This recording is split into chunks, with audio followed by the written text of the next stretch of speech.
wanted to present to you today was our two things.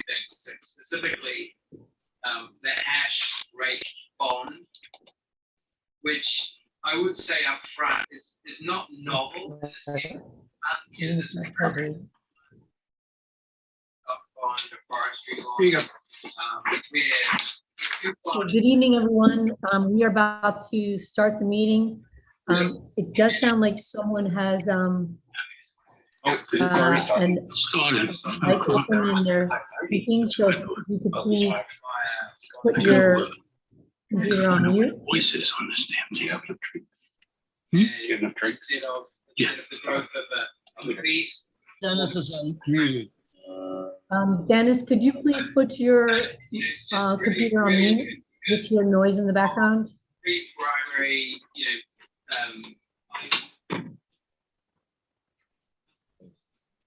Okay, great. All right, we're going to open the meeting. If we could start with the Pledge of Allegiance. I pledge allegiance to the flag of the United States of America and to the republic for which it stands, one nation, under God, indivisible, with liberty and justice for all. Okay, thank you. Now, the first item we'd like to do is make a motion to approve the minutes from our March 24th meeting. I'll make that motion. Someone can make that motion. I'll make that motion. Thanks, Bethany. The second? Okay, great. All in favor? Aye. Thank you. Now, the next item we have is a correspondence that we received with regard to 100 Glover Street LLC, and that is also the location of the property. The planning board has made a request that they be the lead board with the status to this property at the moment, and that the ARB will allow them to do that. So I would like to make a motion that we could vote on it as a board to permit the planning board to be the lead agency on the matter of 100 Glover. And once they make their motion, then they will come to us. So if I could have Second. someone second that motion, and Second. if we could vote, all in favor? Aye. Aye. Aye. And sure. Yeah.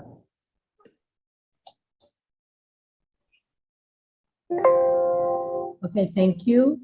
And now we will open up the public hearing. So the public record is still open. And so the first property that we want to start with the public hearing is 26 Germain Avenue. Good evening. This is Yulio. I'm the architect for 26 Germain.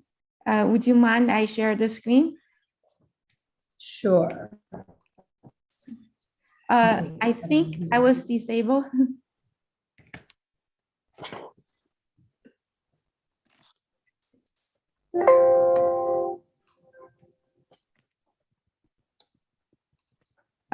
Could I be enabled? Oh, yeah, sorry.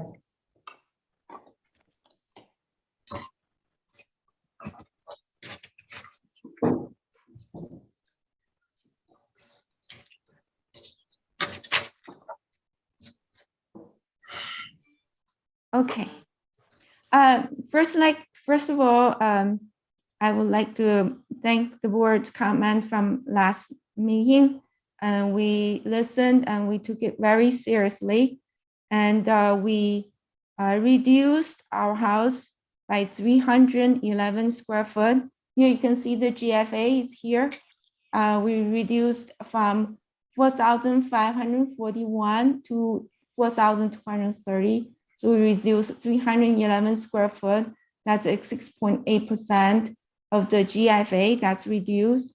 And at the same time, the coverage is also reduced. And because the building is 2 stories, so the GFA cut out more than the lot coverage because the 2-story adds up the GFA. So the coverage reduction is 216 square foot, and that will be, and building coverage and lot coverage, both are reduced. And the building coverage is the roofed area and is 5.3% reduction, and the footprint is 3.5% reduction. And here you can see, this is the site plan.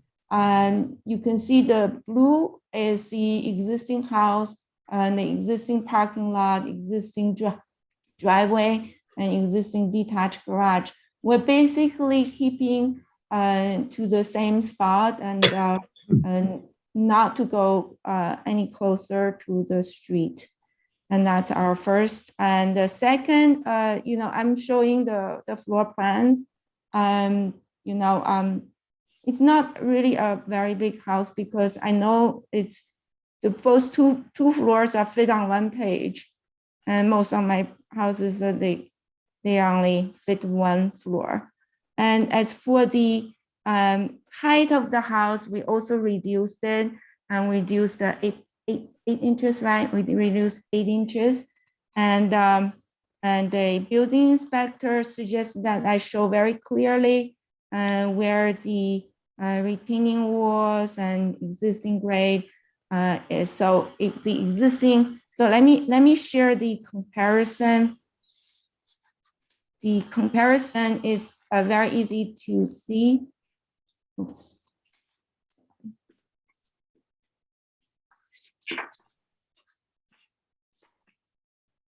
So you can see the red is the existing house. It's the overlay of the existing house.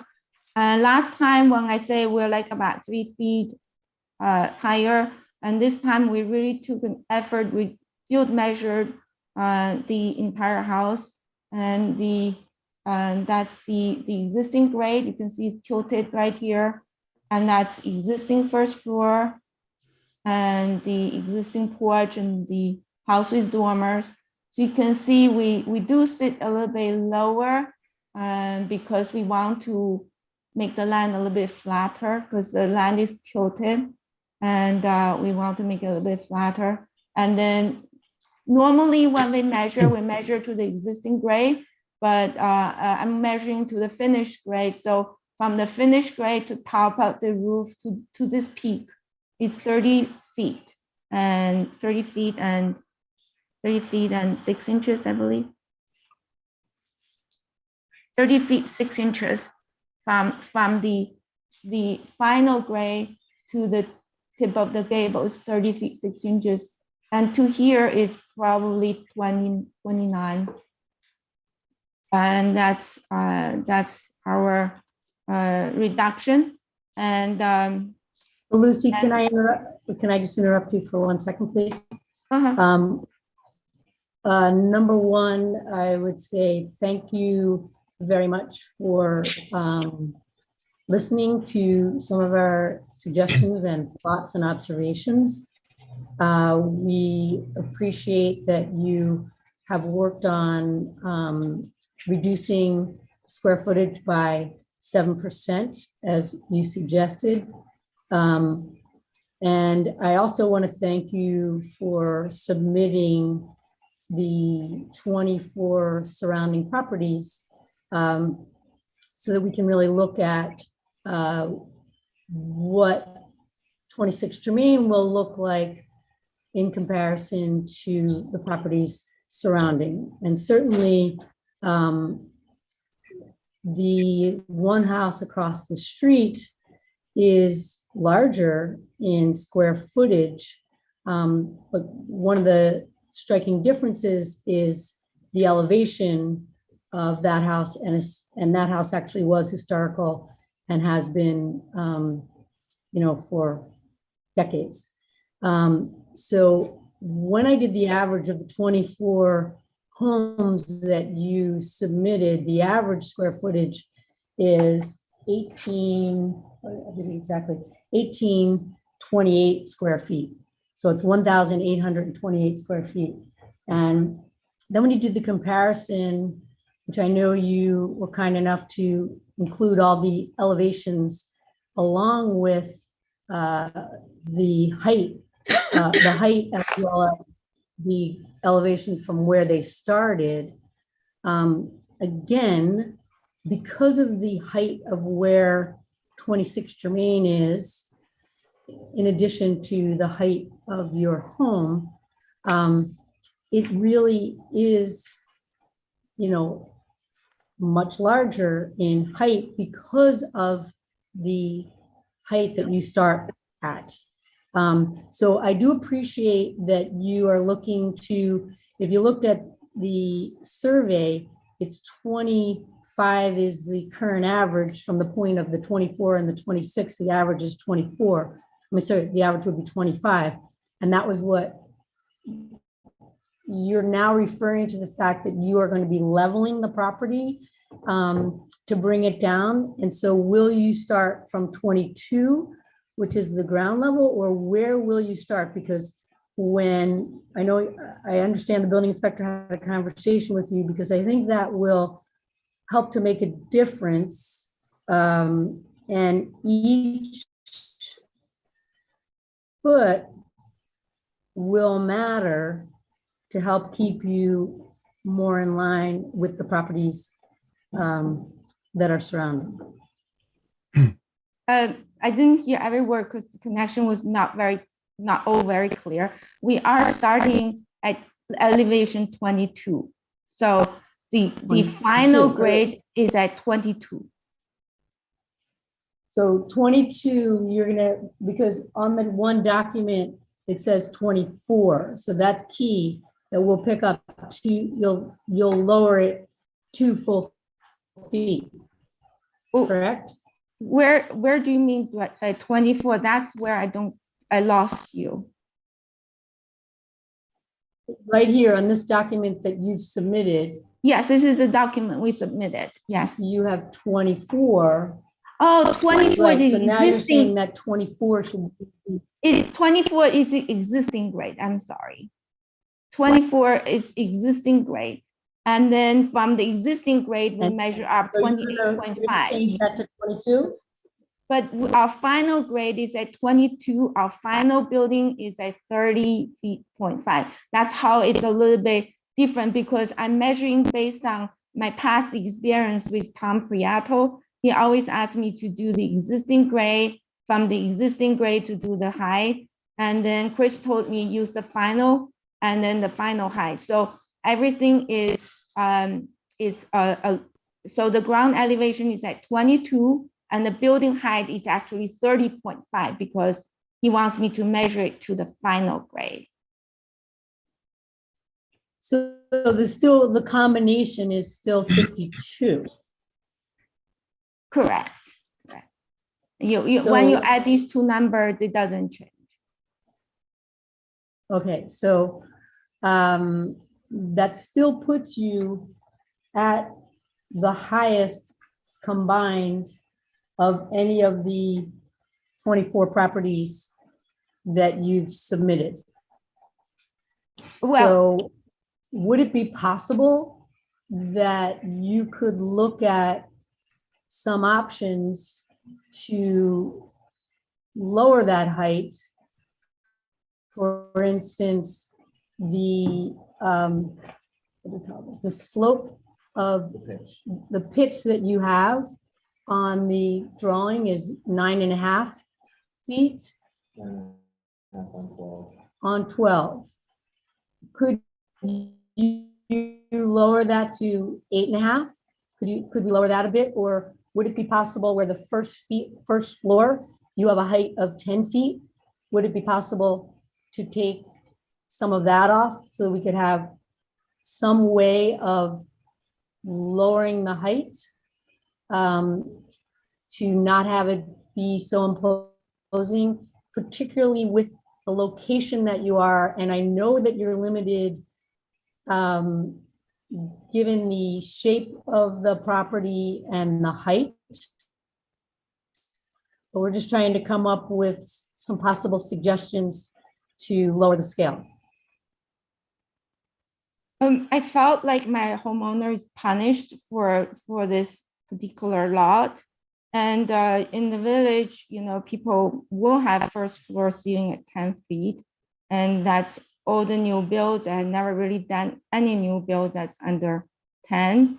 And of course, we will look at the pitch and see if 8.5 looks good or not.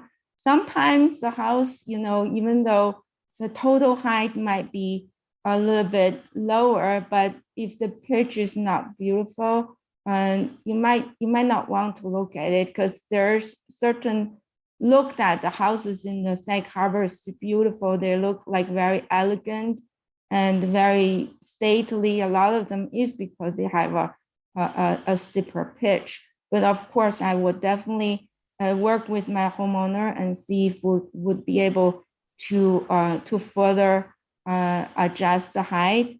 And the combination of the analysis of the houses on our street, as we pointed out, most of them are older homes, and they don't really represent what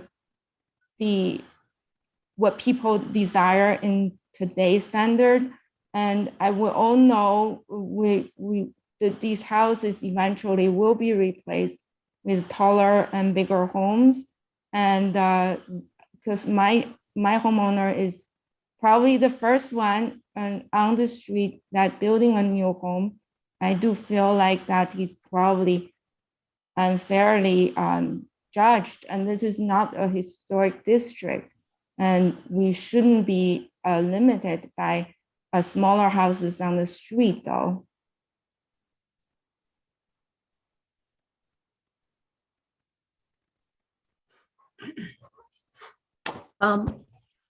I do have to just say, Archibald Way is a new road.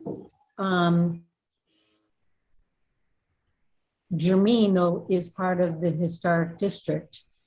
Not this house. And the It's out of the house historic right across district. the street from you is historic. So that's where it's just It's not that I don't want to work on it. I just want to point it out. This property is not a historic property, and it's if you consult the map, it is out of historic district, and we really shouldn't be limited by what the other houses on the street should be, and you know, we would definitely try our best to rethink, you know, maybe lower the pitch a little bit.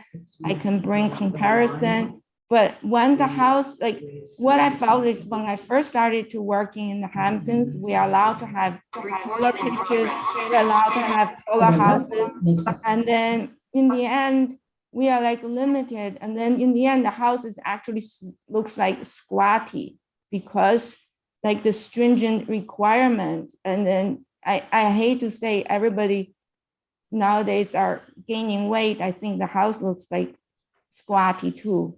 So so I'm you know, as an architect, you know, I will work to make the board be happy about with the design in the end. But I'm thinking that I should put it on the record that just arbitrarily think that a shorter house is better. It's not necessarily. Ms. Liu, just let me comment. The chairperson did not suggest that you drop the ceiling height on the first floor from 10 feet to 8.5. She suggested a foot. Oh, So I think a 9-foot ceiling is not so restrictive. And if you could do, you know, half a foot there and make up the height difference other places, I think we'd be receptive to that. We're not discriminating or being arbitrary with your client or your design, but we are mandated to go just past historic and to look at aesthetic impacts of buildings. And so that's what we're trying to do. We have our mission and you have your design. And we're trying to get a compromise between the two responsibilities. Yes, understood, understood. So I work with my clients and we'll see what we can come up with that that will further reduce the height. We appreciate that very much.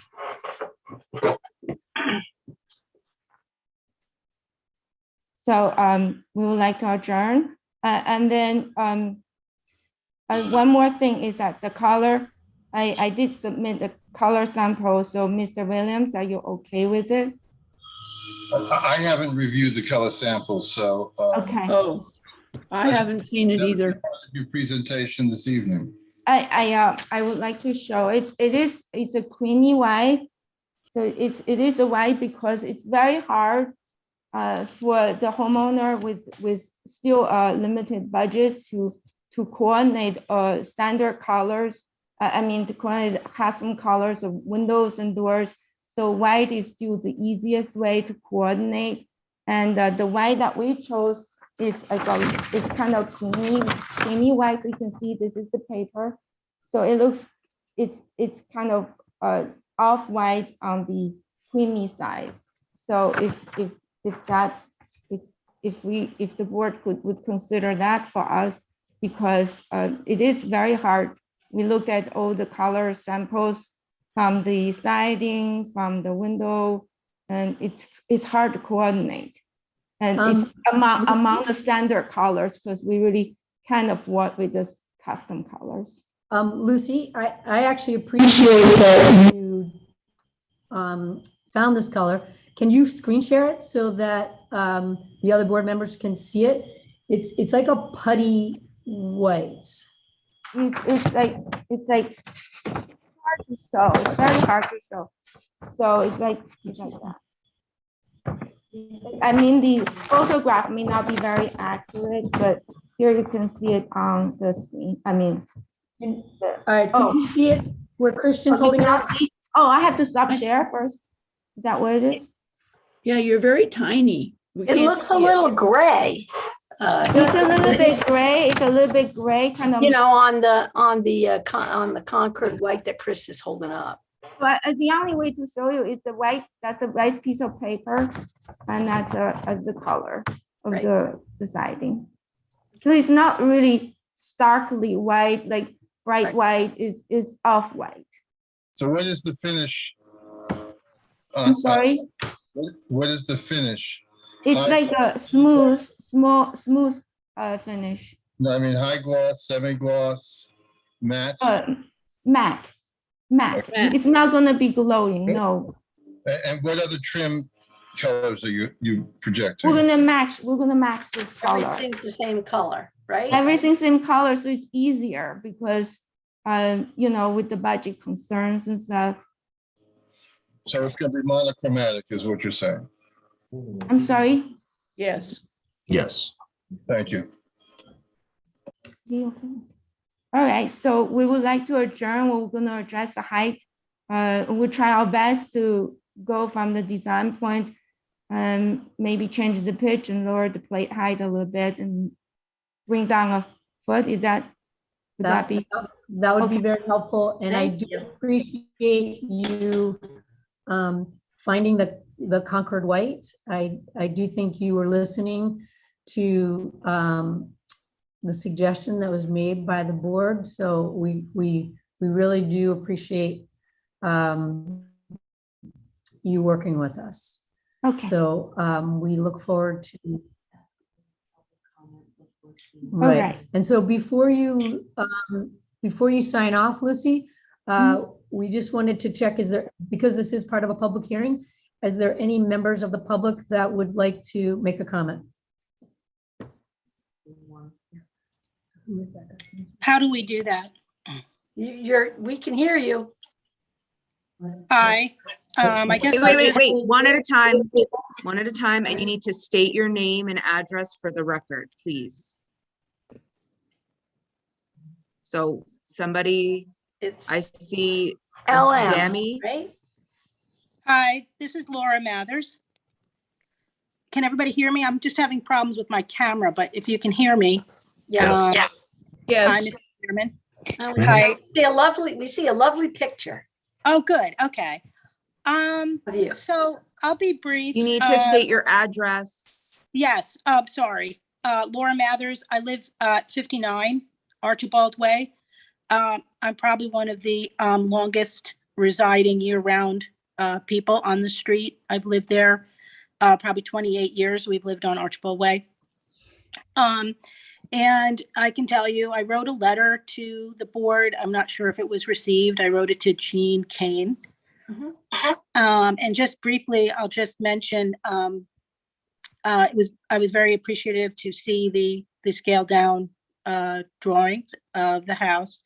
And to say that, it is a very pretty house. It's beautiful. I think that the homeowners have every right to, build what they'd like to build, provided it's within the scope of what the village believes is appropriate. I just wanted to just add that, living on the street as a year-round resident, since my children were little, we've walked to the end of Archibald Way probably thousands of times, and have really enjoyed living there all these years. And I just wanted to speak to the neighborhood and the harmony that we all really feel on that street. And, slowly it's turning over from, year-round to purchases and new building, people are renovating and all that. But essentially, it is such a jewel. We feel so lucky to live on that street. And I just want to say that when my kids came home, because it was COVID, one of the things they did every night is they walked down to the end of Archibald Way to watch the sunset, because we could see it over the pond. And that vista and just that peaceful feeling is just something I just wanted to say, that not only us, but people from other areas of Germain Avenue and other places come down to the end of that street. They come over there to walk and to be, with strollers and bicycles and skateboards and that kind of thing. And I just wanted to just speak to that a little bit, in that, change is always, a concern for a lot of people. Change is good in a lot of ways. But I just want to say that although I think the house is just gorgeous and very beautiful, the way it's been designed, I just think that the aesthetic of it, the size of it, and the height of it are three areas I would hope that the board would consider. I can't even imagine a 52-foot high building on, from the ground level. It just seems to be just such a large, building, so I need to, I don't mean, can you hear me? I only get I 2 don't mean to minutes. cut you off. It's just, We have a 3 lot of minutes and people. we're Okay, good. 4 and a So half, I'm so- sorry. I'm so sorry. I just wanted to say the only other thing, and I'm sure my neighbors might speak to this, is we're very, very concerned about the construction. That's a very narrow, area when you're coming into that. And I would hope the board would really think about where all those cars are going to park. It's in my letter that you have kids walking around, going back and forth to the And- park. So just wanted to make sure that was mentioned. And thank you for letting me speak. So let me just, I'm gonna address that.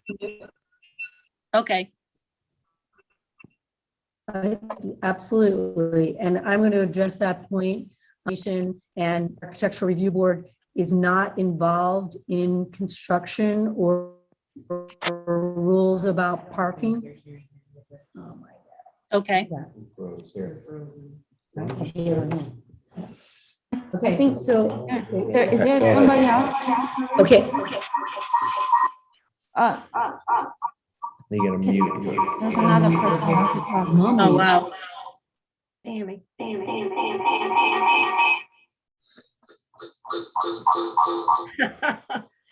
okay, let's try it again.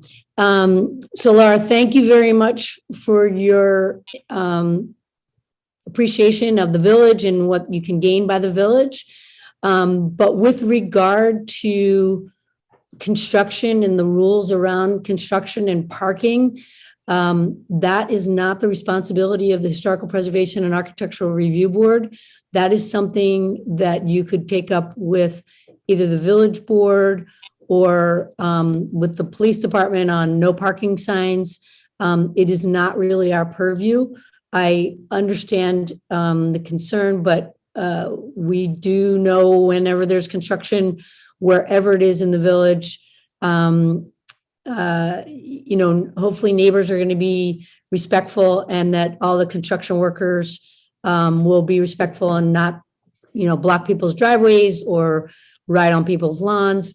Those are the kinds of things that we would just hope happens, but it is not under our purview. So I would suggest, if you want to continue that conversation, it would be either with the board, the village board, not the architectural review board. And so I did receive some other emails from some other neighbors. That's why I wanted to address the point, to know that we did receive them, but that is just not our responsibility. So nothing is really ever put on paper to say this is what you expect, unless the village board. Correct. Obviously, there must be something that's written in code. I think the Board of Trustees is where you should, horn into, so to speak. Okay, thanks very much. You're welcome. Thank you. And was there someone else from the public? This is Trish Neve. I live at 51 Archibald Way, and I don't want to bore everybody with the same details, but basically I'd like to echo the sentiments that were just offered by Laura. Thank you very much. And we certainly appreciate it. And is there anyone else? Yeah, my name is Sami Karam, and I live at 10 Archibald Way. So nice to meet you, Laura. I haven't met you in person, even though I've been there for 23 years, almost to the day, because it was in April. I'll be brief. Just a couple of points. I'm not sure I can be as eloquent as Laura about how great it is to live on Archibald, but I second everything that she said. I just want to make 2 points. One is about, of course, the size and the height. I'm not going to repeat what's been said. I'm only going to point out one thing, which is that this is a site unlike any other on Archibald Way, which is visible from many points in the village. Across the pond, even from Main Street. If you come in from where Canyo's Books is, and you're going down on Main Street towards the gas station, if it's not too leafy, the odds are you would see the house, which of course is a great thing, right? If it's a beautiful house, that's fantastic. There's nothing wrong with that. Only making this point to say that even though it is not technically in the historic district, because it is so visible from many points, it does have a responsibility to abide by some, even if they're not codified by law or in the code, it does have a responsibility to be faithful to the spirit and the feel of the village. And to be fair, it does that to a considerable extent. I'm not suggesting that it's some crazy design that has no respect for what's already there. That's clearly not the case. And I have, although I don't know her, based on what I'm seeing, I respect Miss Lou's work, and I agree that it's an attractive house. So I'm just putting that as something to be mindful of, that even though it's not part of the historic district, it is in a looser definition because it's visible from many points. So that's the first point. Second point, very quickly, that Miss Lou made, which she may be right. She said that many of the houses on Archibald or in the vicinity are more recent, and that perhaps through another cycle in the economy, or maybe a generational cycle, that the next houses that will replace these houses will be bigger. We don't know. Frankly, she may be absolutely right, or she may not be right at all. But one thing that is certain is that she's more likely to be right if the house under consideration creates this precedent of being of a larger size. In other words, if I sell my own property and the new owner, instead of my relatively modest 1,600 square feet, wants to build 3,000 or 4,000 square feet, he will refer to 26 Germain if it's constructed as it is planned now to say, well, look, architectural board, you did approve that house. As will, any other property that turns over in a similar fashion. So it's not necessarily a bad point, but I don't think it should be considered as a given that the houses, when they turn over, will be larger.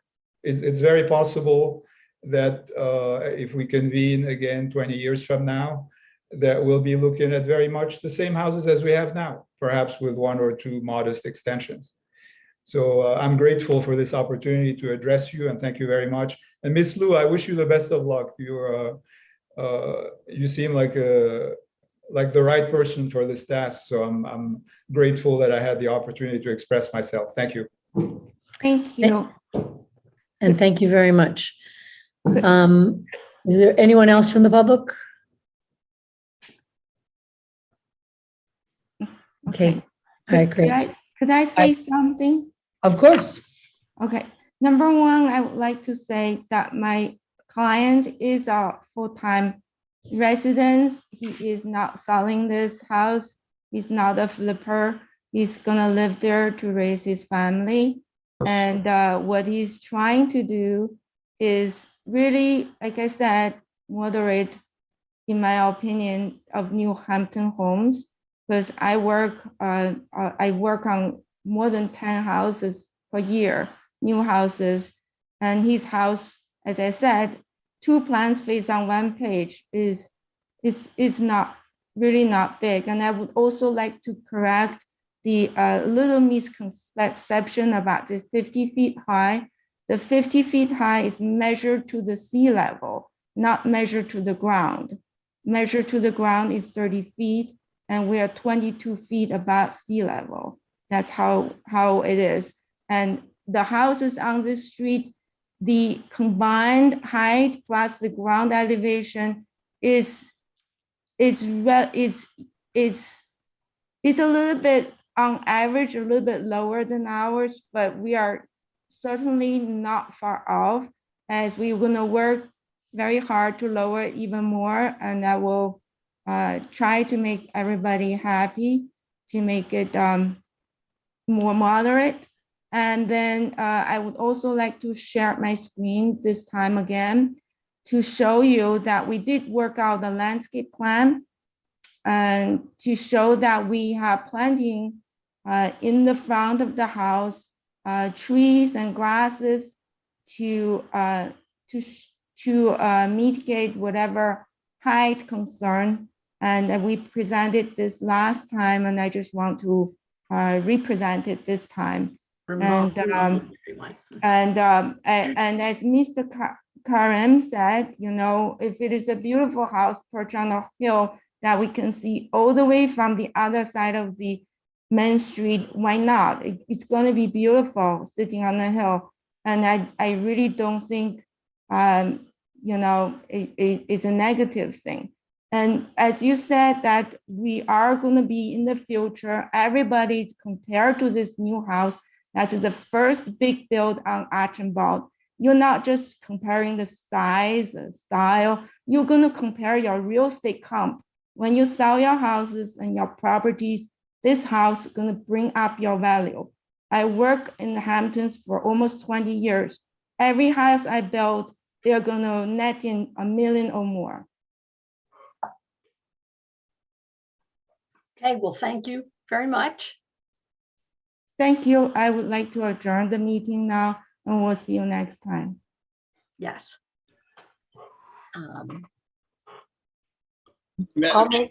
Can I make I'm sorry. Go ahead. I'll wait till after the vote. I'll make the motion to bring this to the next meeting again. Second. All in favor?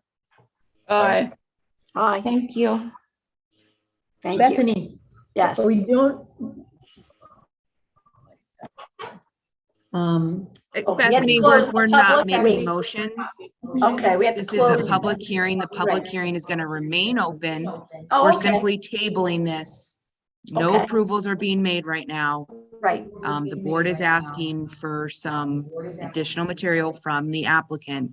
So will be tabled to right. the April 28th meeting. We're not approving anything right now. I'll make So we're not that- making motions to approve, just so No. everyone's clear. No, that no, was no, not- it's to table. It's to move it till the next meeting again. Do we have to close the meeting? I mean, close the public? No. Okay, No, there are other items. all righty. Okay. Can you hear me now? Or do I need to turn my volume No, up? the problem is I can't hear them speaking because it's too mute over there. Like I should really be hearing this. Yeah.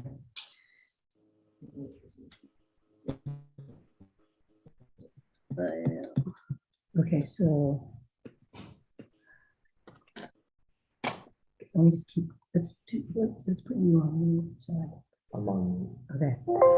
Okay, so we are now going to move to, You have to table it. You have to make okay. motions. so I'll make a motion to table it, table 26 Germain Avenue until April 28th. Can I have a second? Second. And now we are going, do we have to vote on it? No. No, that's Right, it. right. Oh. So now we are going to table Marsden Street, 7 Marsden Street, 12 Marsden Street, and 15 Marsden Street until April 28th. If I could have a second? I'll second. Second. Okay, great. Now we are going to move on to the consent agenda where we have one item. I will make a motion to pass the one item, 60 Hempstead Street, within the consent agenda. If I could have a second. I'll second. And if, all in favor, if we could vote? Aye. Aye. Aye. Great. Now we're going to move to old business. And the first item under old business is 6 Rector Street.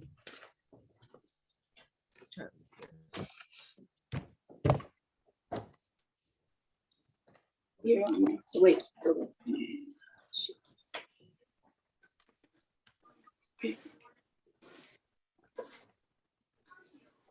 Okay, I guess you can tell them you're here. I guess you can tell them that you're here. Hi, I'm here. Hi, Charlie. Hi.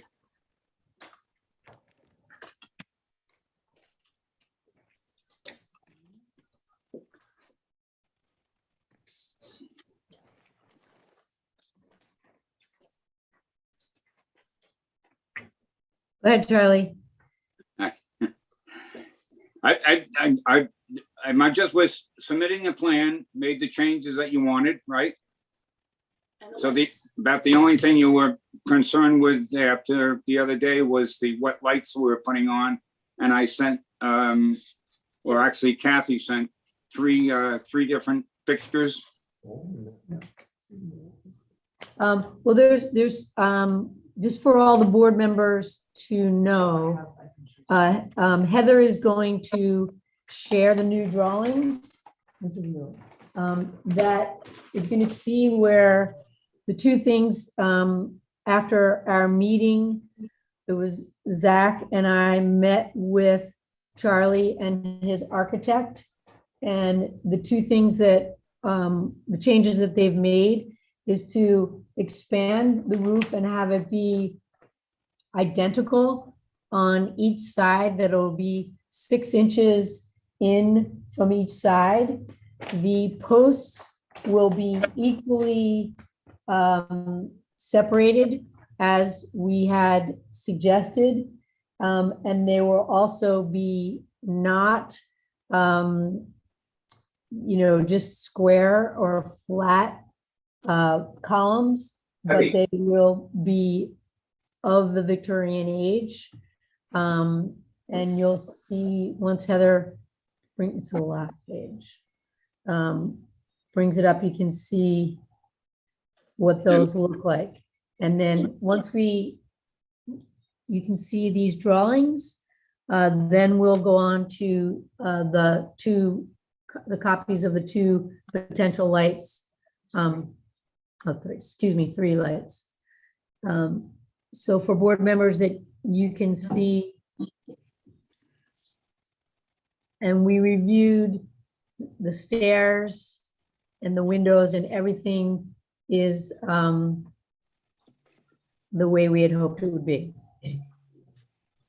Jean, Jack, can I wanna- just Yep. make a quick point? Because I'm seeing this is enlarged, which is great. And I'm seeing some measurements, and I believe from the very beginning, and I expected to see that this evening, that the space between the posts, there are 3 spaces between the 4 posts. And what we're looking for is that those spaces be equal. What I'm seeing is that the posts to the right are 8 feet apart. They're on 8-foot centers. The left-hand side in front of the door is at 6'3". I don't know why this is really such a very simple concept. In the very beginning, we asked that the spacing of the posts be symmetrical, be equal. All that needs to happen here is that the posts be moved a little bit in order for that to be true. It seems to me that the reasoning behind having the posts that flank the doorway be closer together is that they relate to the width of the door on the house. But that's not what's moving this design. We have said from the beginning that the porch posts should be evenly spaced. So they're not. I don't see any structural reason that they can't be. So I would suggest that the board ask for that adjustment in the design to what's been asked for since the very beginning. That's ridiculous. That is absolutely. Okay, so what I would say Do is, you hear me? yeah, No. Charlie. Okay. So Oh, now we can, yes. this is the first time I've seen the new plan. Okay. And you're absolutely right.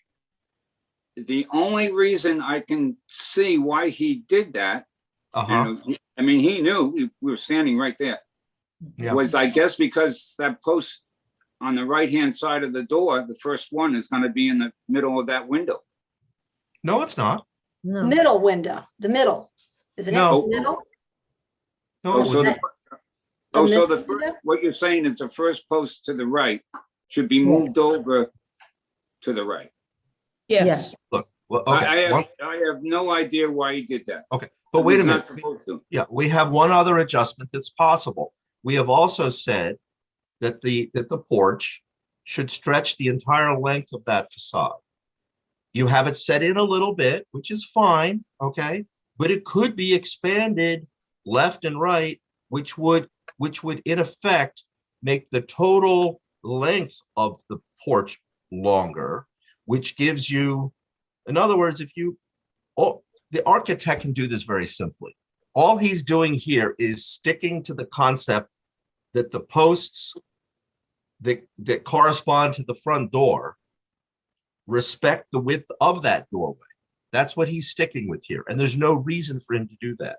What has to happen is that the post to the very far left needs to move a little to the left. I don't know, maybe 8 inches. And So all he has to do is move these posts so that they're equally spaced. It's the Charlie, Yes. I Yes. know when we had the conversation and we met with you, that we agreed to it. So perhaps in wanting to not have to redraw the whole porch, he just submitted this. But if we can make a note on the drawing that you will do it of equal distance, you can do it one of two ways. You can move I'm going to say, if the first post is the one on the farthest left as we are looking, you can keep that one where it is. We can do the math and we can move the second post in to, several inches and then move the center one over. And that's not going to be in front of a window if we do that. And because if it's 8, 8 and 6.5 or whatever it is, we can do that math and we can put a note on your permit so that they're going to be equally spaced.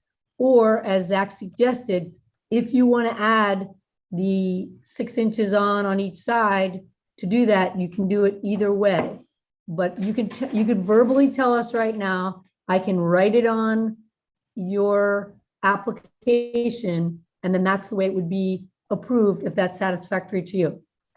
Absolutely. We'll just move that one, the middle post, a few inches to the right. That's I all think it is. I think they all should be 7'5", the space in between. Chris, that's Okay. exactly right. I just calculated. I think you're exactly right. Okay. If you change All right, that so space, we will You'll be- put a note on here to say 7. I'm gonna write it right on the plan, and that's how you're gonna be approved.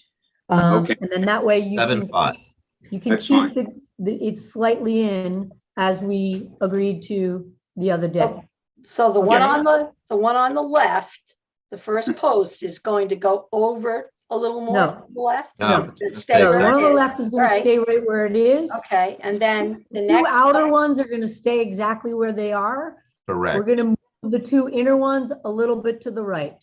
Okay. Yes.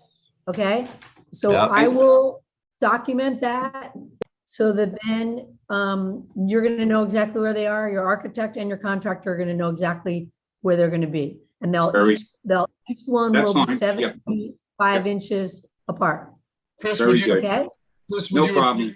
Chris, would you agree that the wording should be that the posts are placed 7'5" apart, center to center?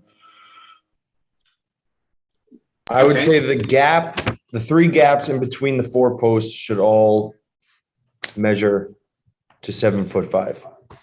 And how does that affect the roof? Does the roof go? to It the doesn't. side? It don't. It stays the way it is. Yes. Yeah. Yep. All right. Okay. okay, great. So we will do that. And then you're showing us 3 different options on the lights.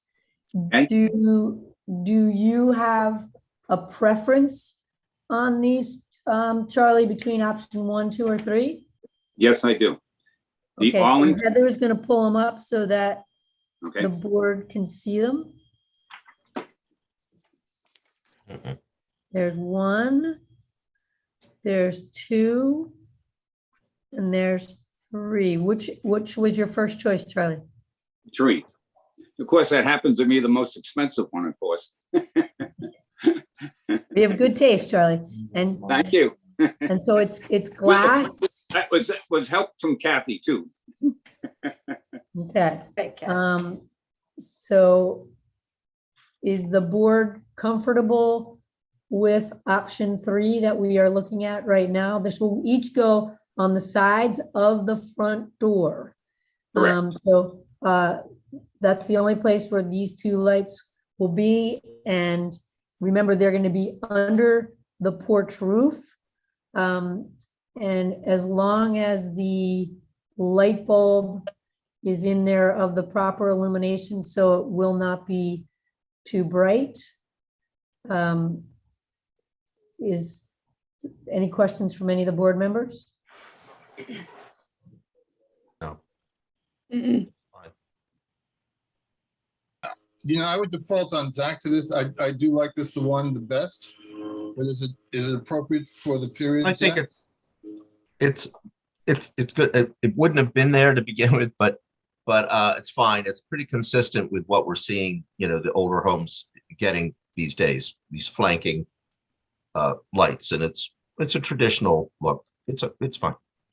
How large is it in comparison to the doorway itself? I mean, I have no idea of the scale here. Hmm.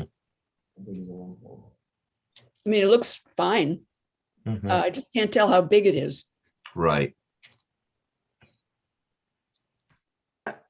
I think it's 14 inches high. 14. 14 inches? Okay, great. Yeah, I was gonna say it looks about it's 14 inches and about 12 at the 14. bottom. 14 and 3/4. Yeah. Perfect. Okay, great. Okay, it's fine. Want to make a motion to pass through 6 Rector? I make a motion to pass, is it 6 Rector. 6 Rector Street? I'll Yes. second. Great. All in favor? Aye. Aye. Okay, great, Charlie. We will, I'll make these notes for Yeah, make the option 3 notes. on the light, as well as the 7 feet, 5 inch, 3 gaps in between, the 4 posts on the front porch. And, thank you for all of your hard work. We appreciate all the effort. And thank you very much for your patience with me. Thank you. All right, have a great night, Charlie. Okay, thank you. Thank you, everybody. Thank you.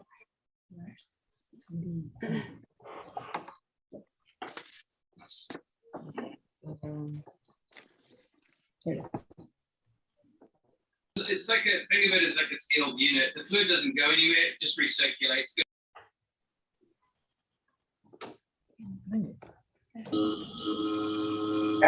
Turn this off. Madam Chair, Yes?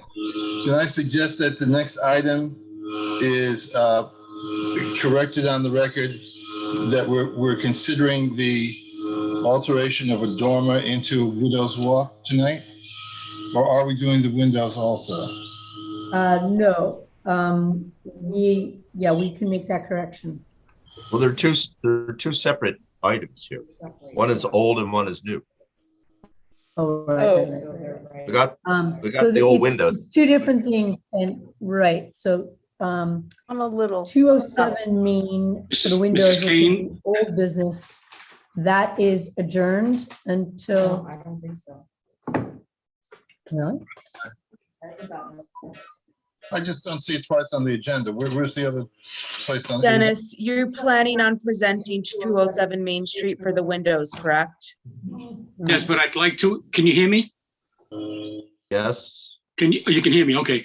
Yeah, I'd like to adjourn that. We just got the rest of our information in today that I'd like to provide the board for the next meeting Okay. on the windows.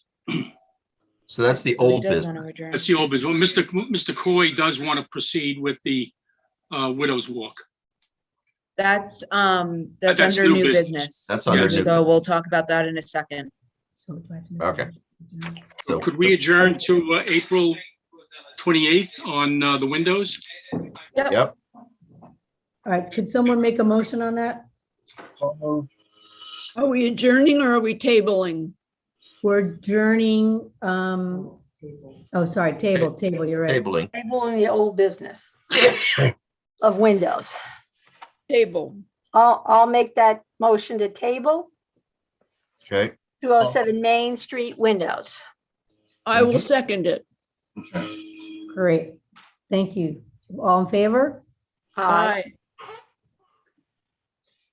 Okay, so now we will go to new business on 207 Main.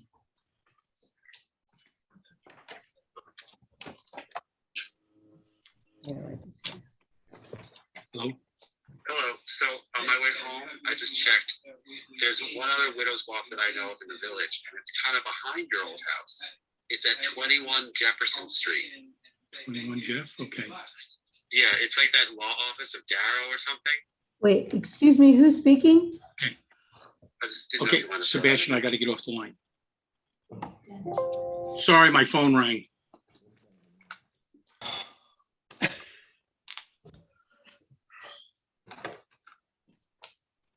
Okay, who is presenting the new information on 207 Main? Good evening. This is Chris Coy, Barnes Coy Architects. Yeah, what we're doing is after we built the approved new dormers in the back, the owner discovered that there's a flat roof. It was a pre-existing flat roof of an older pre-existing addition to the house. And so there's a flat roof there. It was covered with waterproofing, black waterproofing.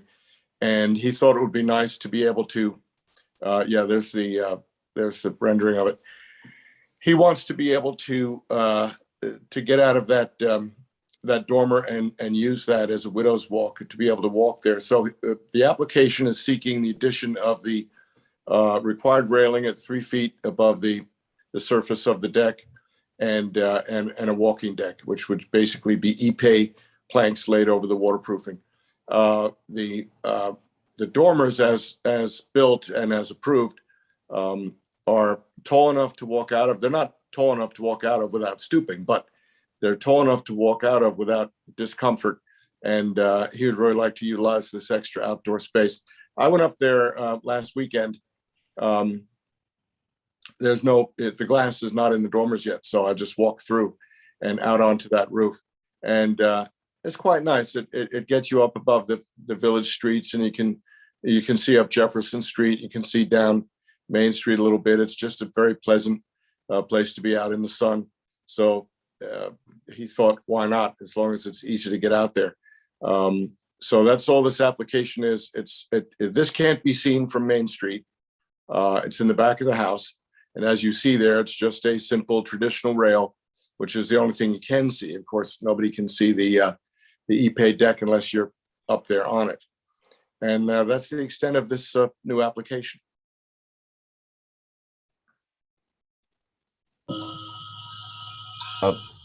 Gene, couple thoughts. Go ahead, Zach.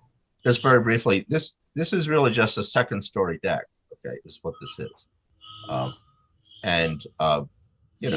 Your board has looked at these from various perspectives, including the impact upon the neighbors. This is not the original part of the house. It is true that it's at the back.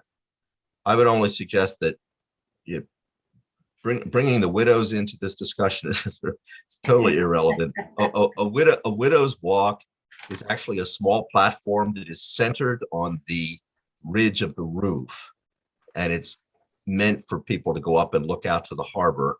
This is not what this is. We're really just talking about a second-story deck, okay? And whether or not the board feels that this is appropriate in a downtown location adjacent other neighboring properties and all the issues attendant to occupying said deck, or that's a whole other discussion, certainly. But I just wanted to interject that historical note into the conversation. Thanks. Yep. I would suggest that we need to probably go and come on out on the roof and see for ourselves just how it impacts the neighbors and et cetera. I agree.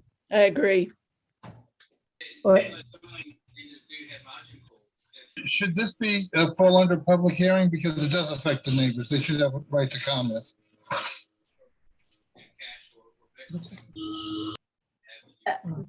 I don't know if it follows those rules or not, but even from our perspective, we've done this other times. We've gone out on the spot to see, or at least stand at the window. So can I ask? May I make a suggestion? Really, yes, where this came from? May I ask a question, Chris? Yes. Our concern here would be the impact on your neighbors. Have you spoken to your neighbors at all about this? And do we have any feedback, or if we could get a letter from them, or if we could, because given that this was submitted so late in the day, we just didn't get a chance to go, any of the board members to go and look. So there's two things: we could either go and observe. In addition, it would be helpful if your neighbors would say that they don't feel that they're going to be impacted. I wouldn't mind going and getting up on the roof and taken some pictures and. That would be good. Well, may Yeah. I make a suggestion? No, first of all, to Gene, I have not spoken to the neighbors, but really this began as an aesthetic concern, as the owner was standing in the backyard there and looking at that flat roof. He felt that it needed some decorative element. It was kind of an ugly flat roof. And now that the dormers are up there, it sort of, it looked like an incongruous leftover. So with the owner, really, this began as a decorative rail, and the idea of going out on it only occurred later. But if this helps the board, I mean, could this be approved as a decorative rail just for aesthetic purposes to make the flat roof look better? It wouldn't be 3 feet tall. I mean, a 3-foot high railing is definitely a functional railing, and it would be noticeably taller, even from the street, than a decorative railing, which would be more in the maybe 2.5 at the most. So I think it's kind of a different animal. Well, I mean, we could render that too, but I'm afraid that if it were shorter, it may not look the right proportion relative to the height of the house, the height of the second story it's standing on. But we could make that judgment by looking at another rendering, if that's what you require. So I'm just, are you saying they're never going to go out on it? That's what he's saying. Well, I think, yeah, if this makes it easier, because let's face it, those are windows up there, they're not doors. So although it's possible to go out on it, it's not something you would do as easily as walking through a door. So if we could get it approved as a decorative element. I don't think we can, I just want to say, I don't think we can approve it tonight. I think we need an official application of what your decision is, whether it's going to be accessible from the dormer or if it's just pure. You have to make a choice, and I think it has to be on the application. That's how I feel. Also, I'm sure you don't want to build it and then possibly have it pass, and you have to raise the height up, a foot or whatever it is. Well, yeah, no, we don't want to build anything until we know what we're building. Yeah, we don't want to build anything until we know what's been approved. So are you saying that we have to make a note somewhere in the application that this is only for aesthetics? Well, let me just say something. Chris, you would know this better than I do. In New York City, I had a couple of brownstones. We put fire protection rails or fire rails for the firemen because they were they were slanted roofs, and in the fire they might have smoked and gotten off. Our minimum height was 42 inches. So is 36, if this is going to be a limited access thing and our firemen might have to attend that, is there minimum code height we have for that? Yes, I believe that the code is bigger than 36 inches. I was just talking to Dean about this, but I don't honestly know. I know that it has to hold up to 250 pounds of force in order to be like a guard railing. But I don't know the code in Sag Harbor for the height. 6 inches. Well, code in New York State, which is what we always design to, is 36 inches. And you're quite correct. The lateral force is 250 pounds, which of course this would comply if we build it. So let me ask another question then. If it's going to be for decorative purposes, then the window in that dormer should pretty much be consistent with the other two windows, the other two dormers, because there's no frequent access or easy access needed. The same challenges to clean it would be the same as the other two. But Zach, again, looking rendered, do you think the proportions of the railing are correct? Yeah, I mean, it's a very simple railing, and I think the design seems perfectly suitable. I mean, it's not specific to the period of the house, but the house, as we've now discovered, has several construction periods, and I think this would be a very simple, basic, way to address that. I would wonder why you would want to put a floor down on top of a flat roof if it's not going to be walked on. That would certainly be an added expense that and no one would want to walk out onto a rooftop that could be punctured, unless a roof were provided because it was intended to be walked upon. So I think there's a distinction here between just a decorative railing up on the flat roof or a second-story deck that is accessible and can be occupied. To me, these are two kind of different construction projects. Yes, and I that's. think it looks much better with the railing. Okay, Whether you're going to use either it for choice, but have the function railing. or I mean, I agree. Just I just would ornamental. like I agree with what you just said, Zach and Christian. And I would just like the applicant to make a decision and then tell us about that. I don't think we have to decide this tonight. That's my feeling. Okay, and if I could say one more thing, just to answer a question that popped up, I forget who asked it a few minutes ago about the windows being all the same. I would design all 3 dormer windows the same regardless, because it would look funny if they weren't. So they are all going to be the same. I'm sorry, I thought the window at that dormer was going to be operable so that you could get access to the roof. Did I misread something? Well, yes, it would be, but the other 2 windows would also be.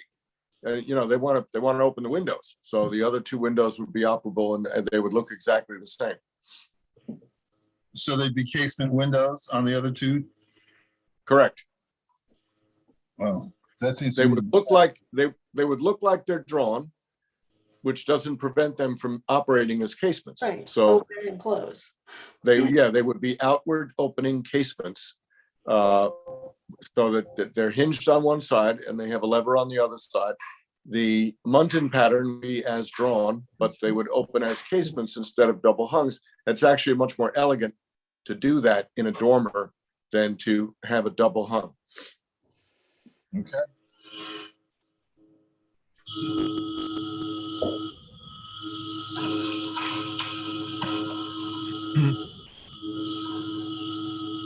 Okay, so the only thing I would say, Chris, Yeah. for the application that you've submitted, it's just stating the one. We did with the 3, so if we just need to be 100% clear. What will the 3 windows look like? And then to Bethany's point and Zach's point, just be very clear what the use will be, whether you're going to be walking on that or not. And then if you're really not, then we don't need to involve a neighbor, because there would be no impact to a neighbor. It would just be the site of how it looks. And I think we're all comfortable that it looks nice. We just want to know for sure. And Chris, if you decide that you do want to go with the walking, then before the next meeting, I would urge you to get letters from the neighbors if it works out. And possibly set up a site visit so that Christian could come and stand up on the roof and he could represent the board and we could cover that. Take photos. Right. So we will decide about the use, but to answer the question about what the 3 dormer windows will look like, they will look exactly as they do in this rendering. We're not going to change the design of that. So that's what they would look like. Right, my comment was more to their operation, because you won't tell the difference. You won't see a difference. So I can clarify it. A casement pivoting to provide fantastic access to the roof is still significantly different than one that pivots less than 4 inches so a child can't fall out, so that it provides ventilation. So there is a difference. So that's all. But there's no difference in how it looks though, Steve. There's no difference in how it looks. From the outside, it will look the same. There's no difference in how it looks, but I'm just saying that my point was being that if it's not going to be a observatory, then it shouldn't be designed like it's going to be one. It's consistent with what Bethany said, or Zach said about the roof deck, etc. That's my only point. The thing here is, I could care less about this thing. It's the visual intrusion to the neighborhoods. Okay, into the neighbors. So that's all I try to be concerned about. All right, we'll have to decide on the use. Thank you. There you go. Thank you. So we'll table this application. Can I make that motion, everybody? Sounds like it. Pause 1 second. On this new application,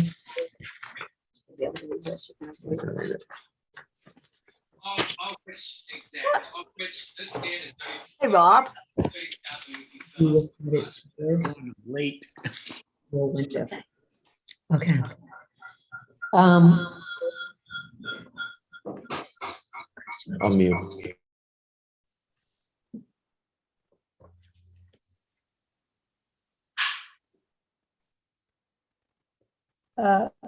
Chris, Yes, this new application that you submitted this week, there are 2 points that are on there. One is the decorative porch.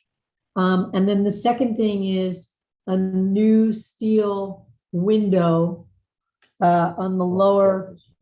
I know we had approved the window before, but it seems that you're asking for a change to what was previously approved. no, that's a leftover on the drawing. With that window's already been approved. Okay, and so it's just confusing because of the way it was submitted. Yes, So- I apologize. Okay, all right, so can I suggest when if you're gonna make any changes to it before you submit it before the April 28th meeting, just make sure you take that part out. Yeah, we'll take that note off. Yeah. All right, thank you very much. Okay, thank you.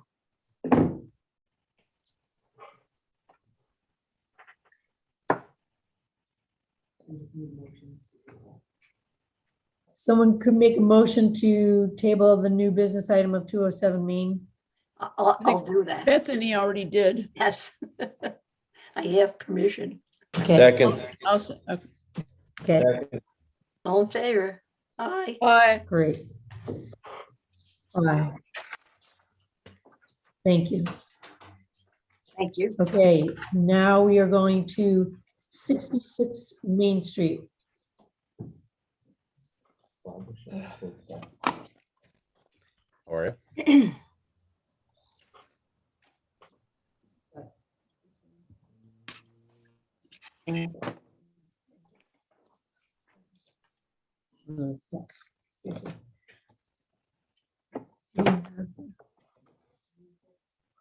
O'Brien.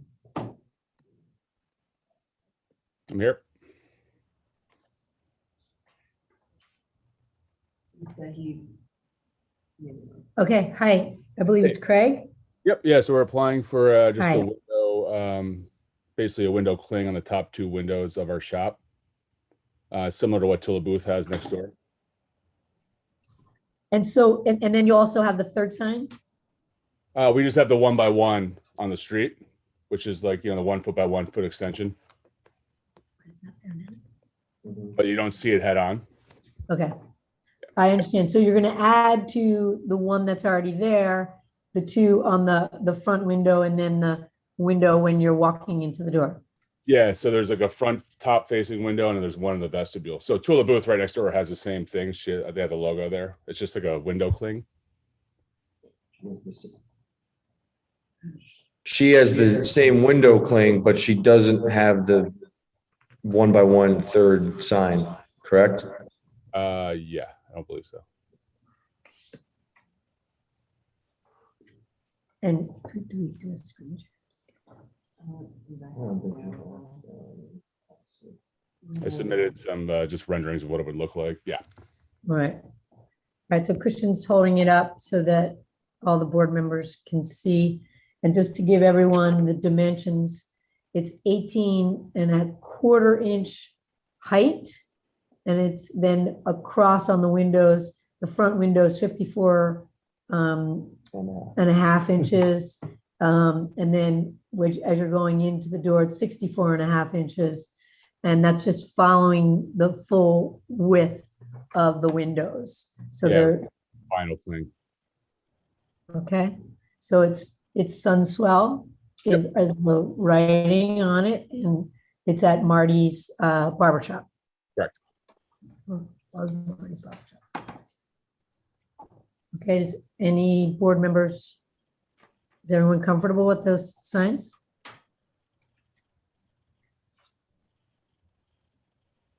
I No am. question? Okay, all right, so I make a motion to pass 66 Main Street for application for certificate of appropriateness for the proposed sign. I'll second. all in favor? All in favor? Aye, aye. Okay. Yeah. Thanks a lot. Okay, thank you very much.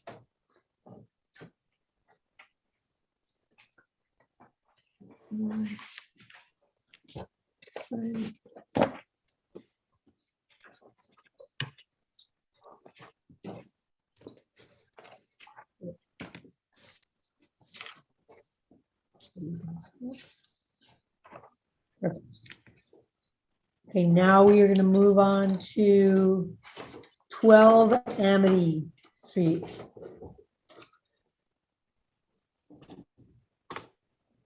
Hi, good afternoon. My name is Salvador from Salvador and Stillman Architects. Do I start talking about? Yes, please. And if you're going to screen share.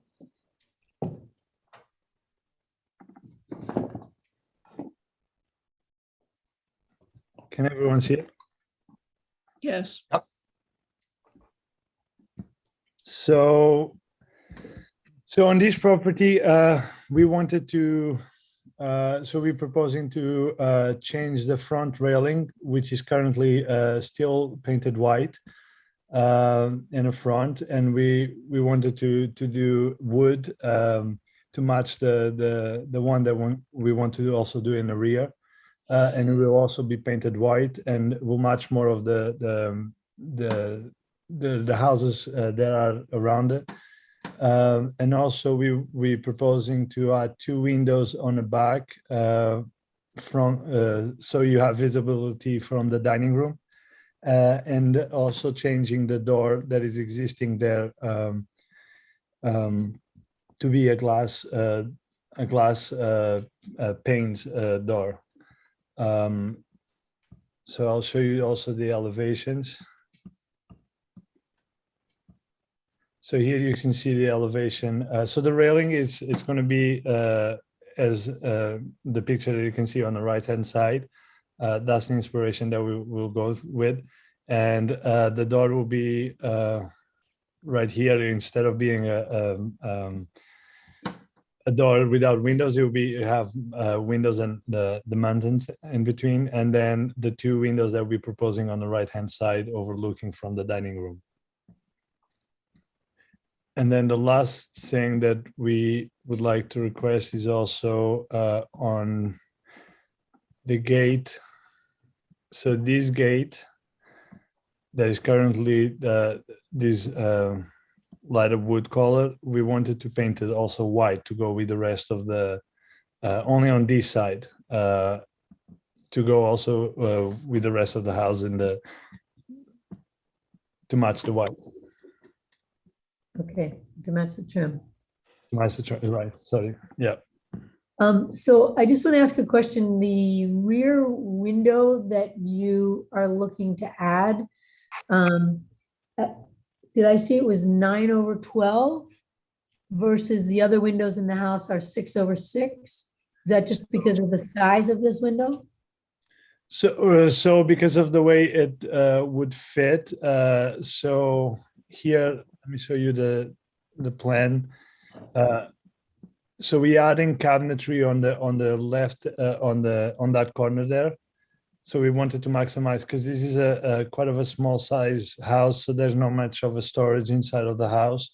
So the client wanted to maximize as much as possible. So we adding that cabinet on that side. So we had to work those two windows, and that are a little smaller than the existing ones that are on this side of the house. But it's going to be exactly the same style, and we're trying to, and we did the same amount of mountains also, or paints. Okay, so can I see the outside again, please? Absolutely. You mean the existing house or this elevation? That, yeah. Oh, see, I see what you're saying. So you have the high window up because of the putting in the cabinetry inside, and Right. then this larger window in the rear. So the 12 over 12 are actually combined. They're a little narrower than the 6 over 6 upstairs. Right. What you're saying. Yeah. The ones upstairs, that we're not trying to do the same as the upstairs. We're trying to do the same as the downstairs, as you can see on this elevation here. This is the existing on next. So the proposal is in this side, and these are the existing on the dining room also. So the 12 over 12 on the side wall are existing. These two, yes, these two are existing. But those 3 on that first floor. Right, the 3, yes. These 3 are existing. And then the new ones are going to mirror them on the other side of the house. That's correct, yes. Okay. Right here, yeah. I think it's perfectly fine. Looks good. Very modest. Mm-hmm. Okay, if there are no questions, does someone make a motion for? I'll make 12 the Amity? motion to accept all the changes that were just mentioned to us for 12 Amity Street. Second? Second.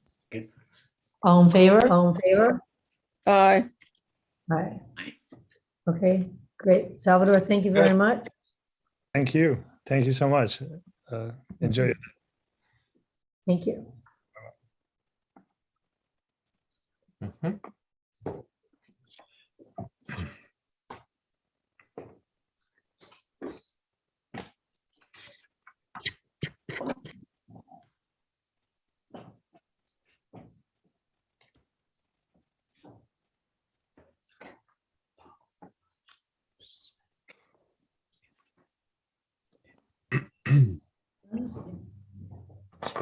Okay, the next one is 8 John Street. How are you doing? Oh, Julian? Hi. So you want to just outline for the board the changes that were necessary, given that it was too difficult to get access to the the originally proposed and approved landscaping. So we had a couple different changes. One is that originally we were going to have a path between the 2 properties, and now we're not going to have that path due to the fact that the neighbor's hedge isn't sufficient. So we're going to move the horn beams that were originally supposed to be up along the pool by the chezzes there to the property line. So that's one change that we're making, because originally there was a pathway between both of the properties. And the other one is that instead of using just a couple of hollies on the west side, we're going to plant hollies all the way along the border, because we couldn't find bigger hollies, and we only found 8 to 10 foot hollies, and just the prices have gone through the roof. And so that's why we're making those 2 changes. Okay, so for the board members to see, Heather, you're doing this, right? Yeah, you can see from the site pictures. Yeah. They're kind of in place.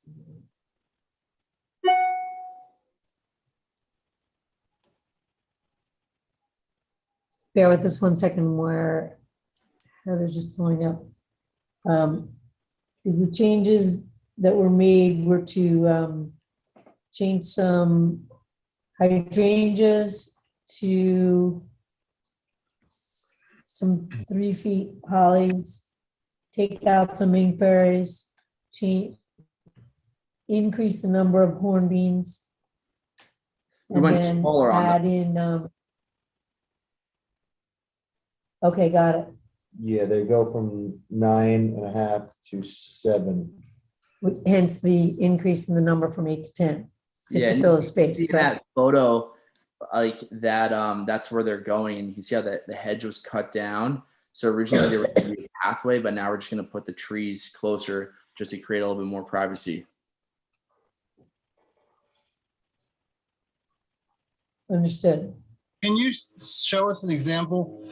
I have in my mind that a holly is that the one with the very firm spiked leaves? Yes, those are the hornbeams. The hollies are on the other side. Are those going to be on the public side of the property? No. They're going to be inside the fence and away from where the public might transit or walk next to the perimeter of the. Correct.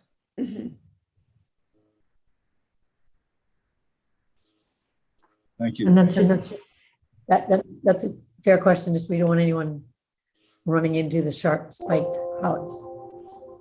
Yeah, we have along the road where we have the same as both neighbors on either side.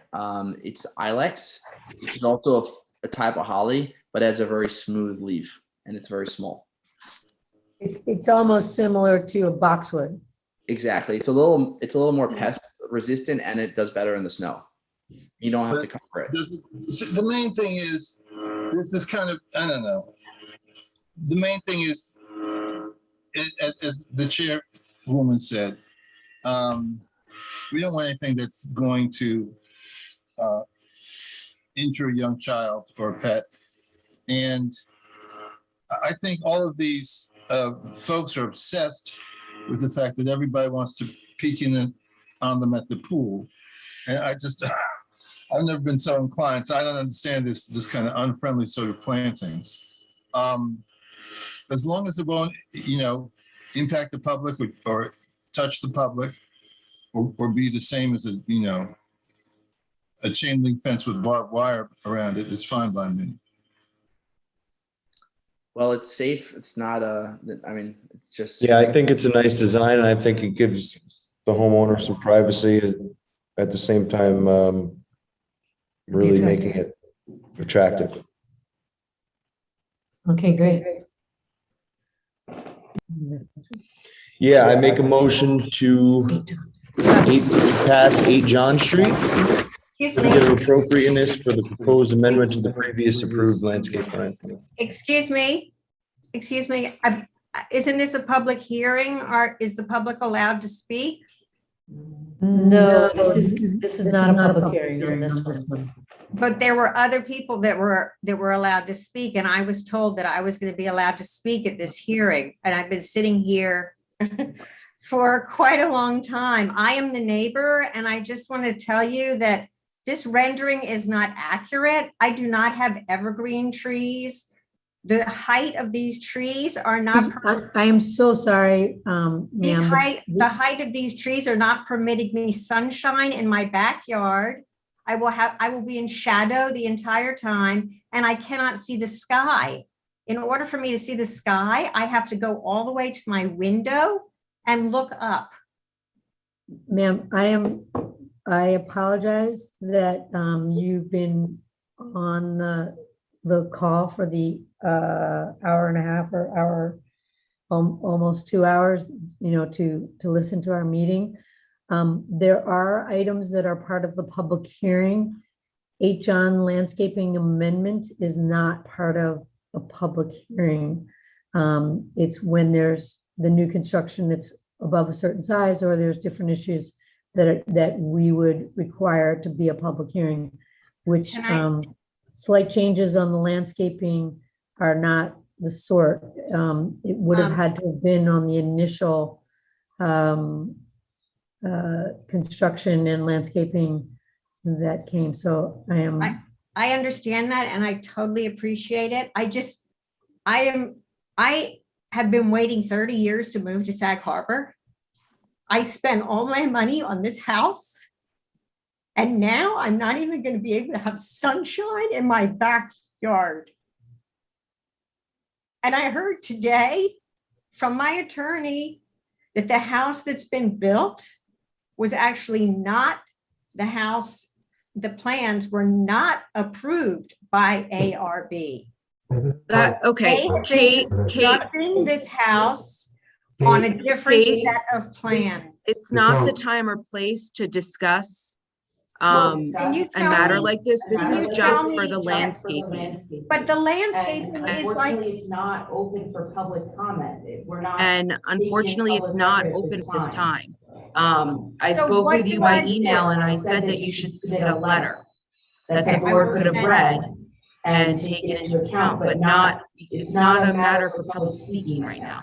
May I ask you to please table? Harry, do you have so that anything I can to add? write Is a that- letter because my attorney was sick this week. She was going to write a letter, but she was sick. Can we please table this? No. Now, the board can decide. Like, it's in their I mean, I am ready to like leave Sag Harbor. I can't tell you. You how have to upsetting- consult your lawyer about your options with respect to the decision. That's going to be your route going forward. I understand where you're coming from, but this is not. May I ask how tall these trees are going to be? I mean, at this This point, isn't the right forum. I'm sorry. I know it's a frustrating situation, but. Julian, I leave all the time. Can you talk to me at the site at some point and tell me what the heck is going on? Absolutely. I meet you there. Thank tomorrow. you. Thank you. No problem. Thank you. Well, we hope you are still enjoying Sag Harbor, and No, I'm not. I'm very sorry to hear that. People in New York City, all packed into an apartment building, are nicer than what I've experienced at 330 Main Street. So I believe Christian's made a motion to approve the amendment to 8 John Street. Someone, can they second it?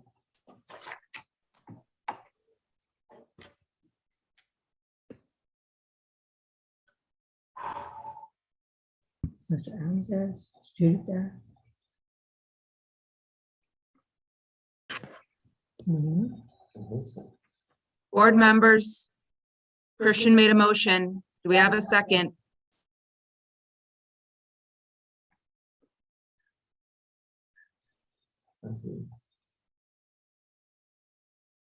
Judith, Mr. Williams, Mr. Adams. Please make a comment. All I can say is that I'm very sorry for this problem that just came up. And I don't know what can be done about it.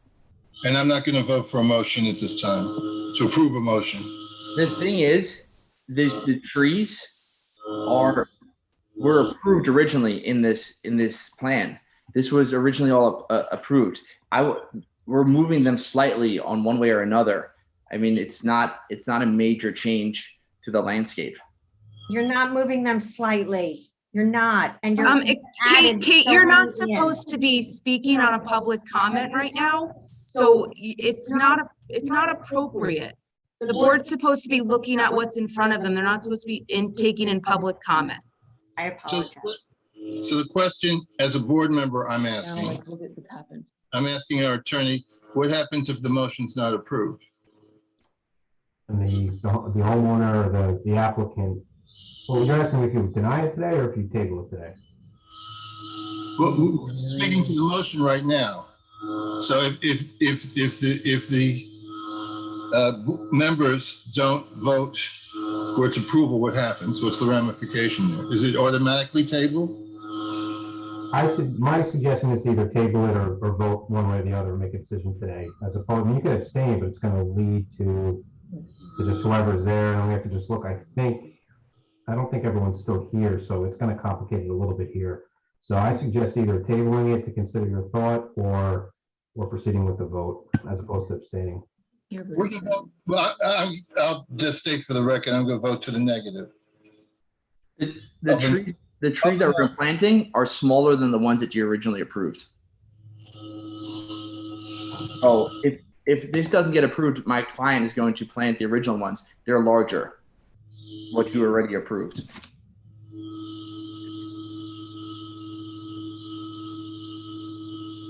I actually, it's unfortunate that the neighbor has these concerns.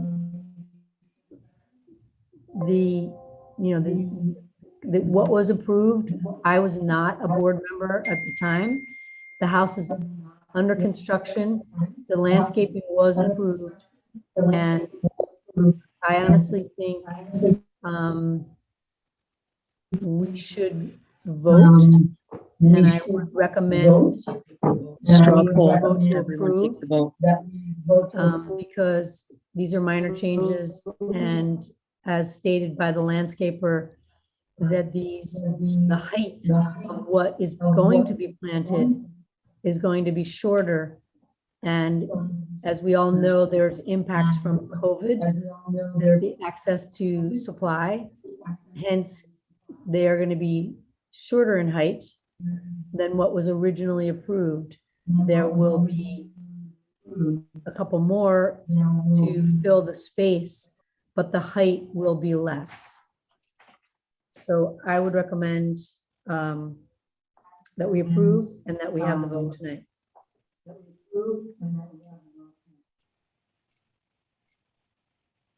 So what's gonna happen is. So what's going to happen is everyone will cast a vote. It's either yay or nay, and it's going to be a straw poll vote.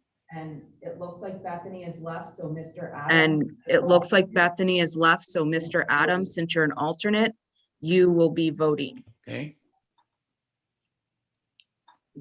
Because Bethany is not here, and we would need your vote for the 5 full board.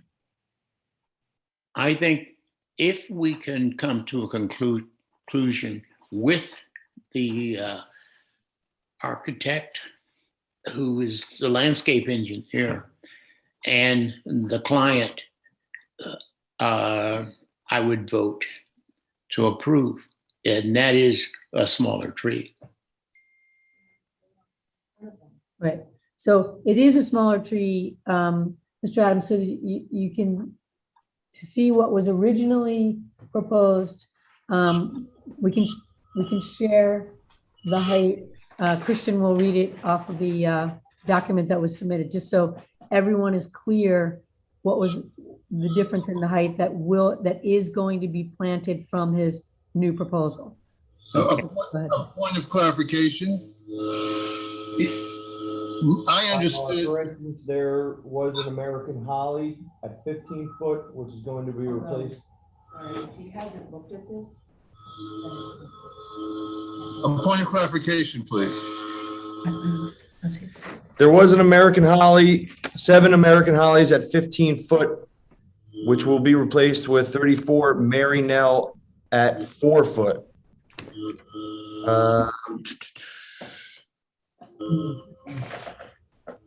There were 16 native hydrangeas at 3 foot, which will be replaced with 7 Elex. Which are the ones that look like boxwoods. Yeah. Right. There were American boxwoods at 4 foot, which will be replaced with 3 Mary Nell hollies. Same height. I believe same height. The major Native hydrangeas at 3 foot will be replaced in kind with 36 3 foot on center. This might be easier if we zoom in on all. It is. We see that. Okay, okay, so I don't need to. I still ask my point of clarification. There's a difference between planting height and growth height. And I thought I heard in the presentation that due to supply chain issues and price increases, it was more financially acceptable or to change some of these heights and plant younger trees. And what they could get access to.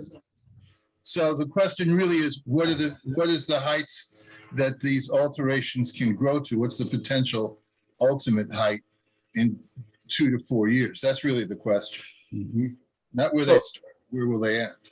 So when you're planting next to the ocean and you go to the ocean, how the trees are not very tall. With that harsh weather there, the trees will not get very big because they just can't.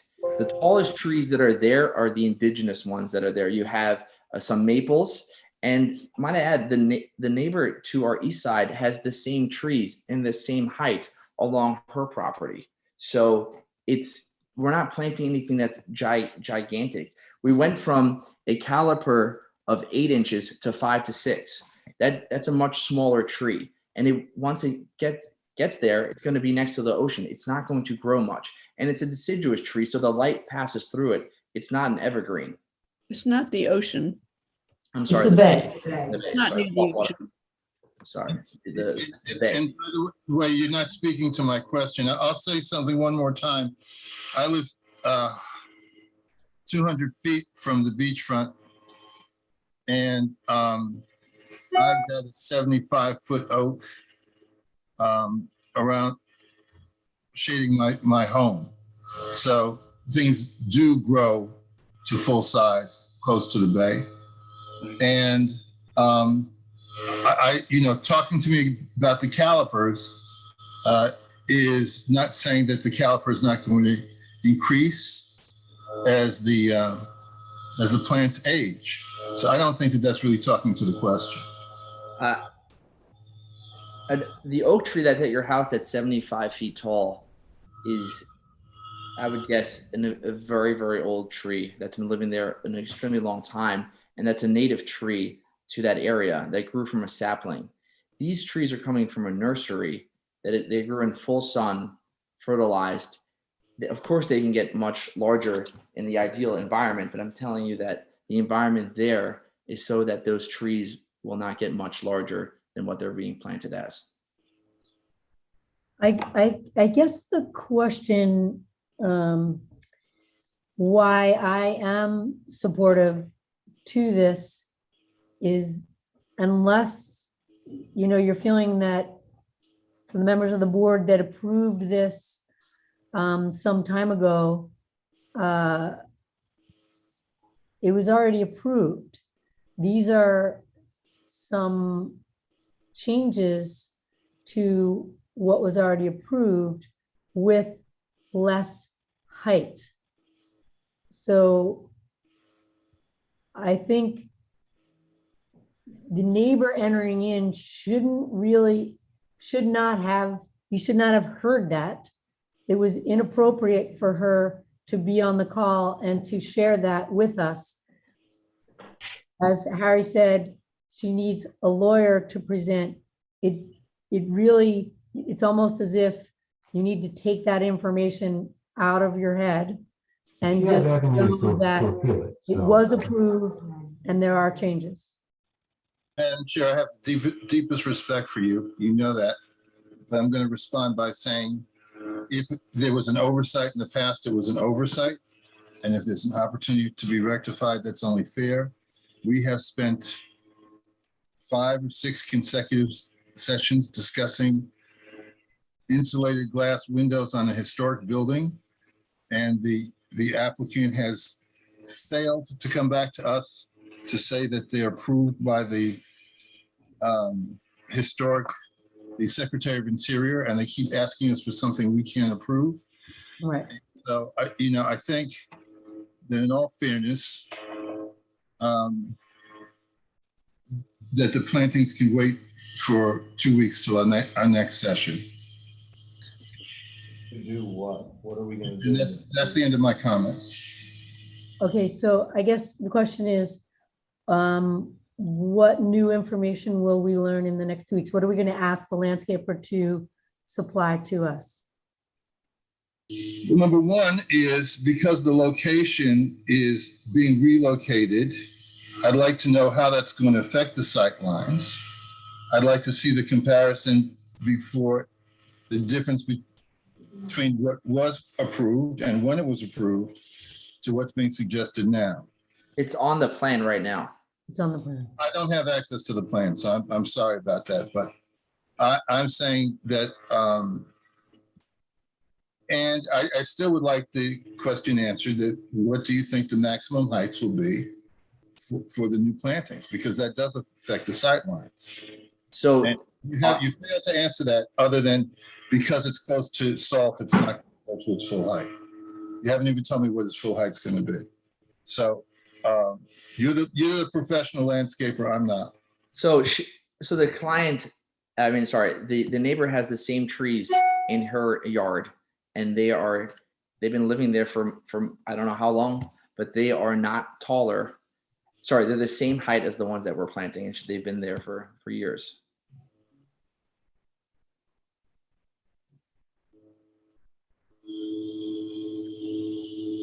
So can you give us an actual, what's the height of the neighbor's trees that you're talking about? They're 20 feet tall, and they're they're at 3 feet higher on grade because there's a retaining wall. So she has the retaining wall. So hers are going to be 23. And the ones that you are putting in are what height, Julian? Right 20 there? foot. 20 feet. Okay. So we should just vote. I've seen this house and I think that the neighbor will lose probably sight of the water, but it's not a right to the house that you get to see the water. There is a different property in between, and they were approved for the landscape plan. I mean, he could just go back and go with the original plan and plant the taller trees. So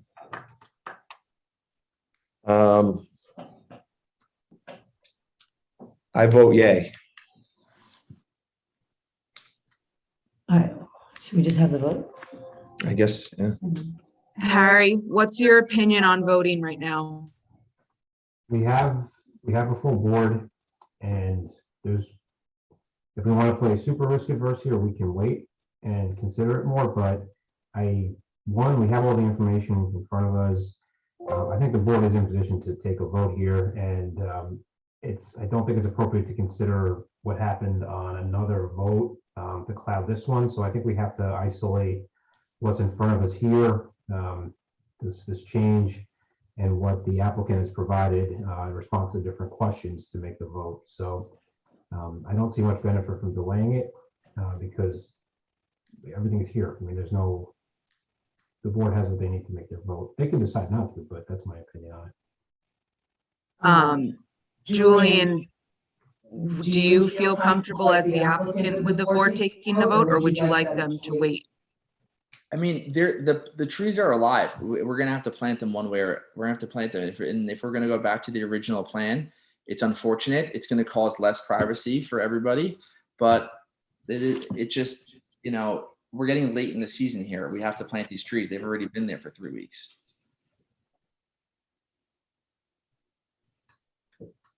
Okay. You have to figure out if that's a yes if he wants to vote, because I don't know. So Julian, you prefer we take a vote? Yeah, please. Okay, so, all right. So Christian, your vote? I vote yay. I would vote yay as well. Judith? I am conflicted, but if they plant the old, go by the old plan, it's going to cost them a lot more money, and they don't have the plants if they go with the new plan, they already have the plants and they will put them in pretty soon. And since we are supposed to have not heard what the neighbor said, I guess in fairness, I would have to vote yay. Mr. Adams, I will vote yay. Mr. Williams? Vote nay. Okay, so that's 4-1, and that's approved. Thank you so much. Thank you, everyone. Thank you. Okay, so.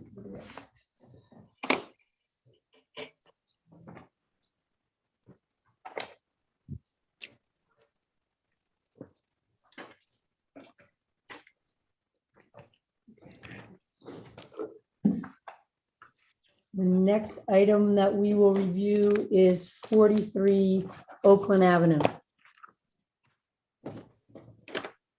Good evening. Anthony Vermandois, 68 Union Street. Good evening, Anthony. Just wait 1 second while we remove the information and then you can share your information. Great. So I'll start with the front elevation here. Can you folks see the photo of the existing front elevation? Yes. Okay, great. So this is a tiny little Cape Cod kind of house on Oakland. I think it was probably built 1930s or 1940s thereabouts. Pretty much just a simple box with a gable. The only current elaboration on it is you can see this little bumped out front porch. You can see the rear elevation here, you know, very plain Jane is what it is. In the back, you can see there's a little shed in the back. We're going to get to that shed in a bit, but just keep that in your mind. Fairly mature plantings on the sides of the property as well. So now I'm going to go into the elevations. I might have to, let's see here. Share. Hold on. Okay, can you see the drafted elevations now, or are you still on the photographs? We're still on the first photograph. Oh, okay, I'm sorry. Yeah.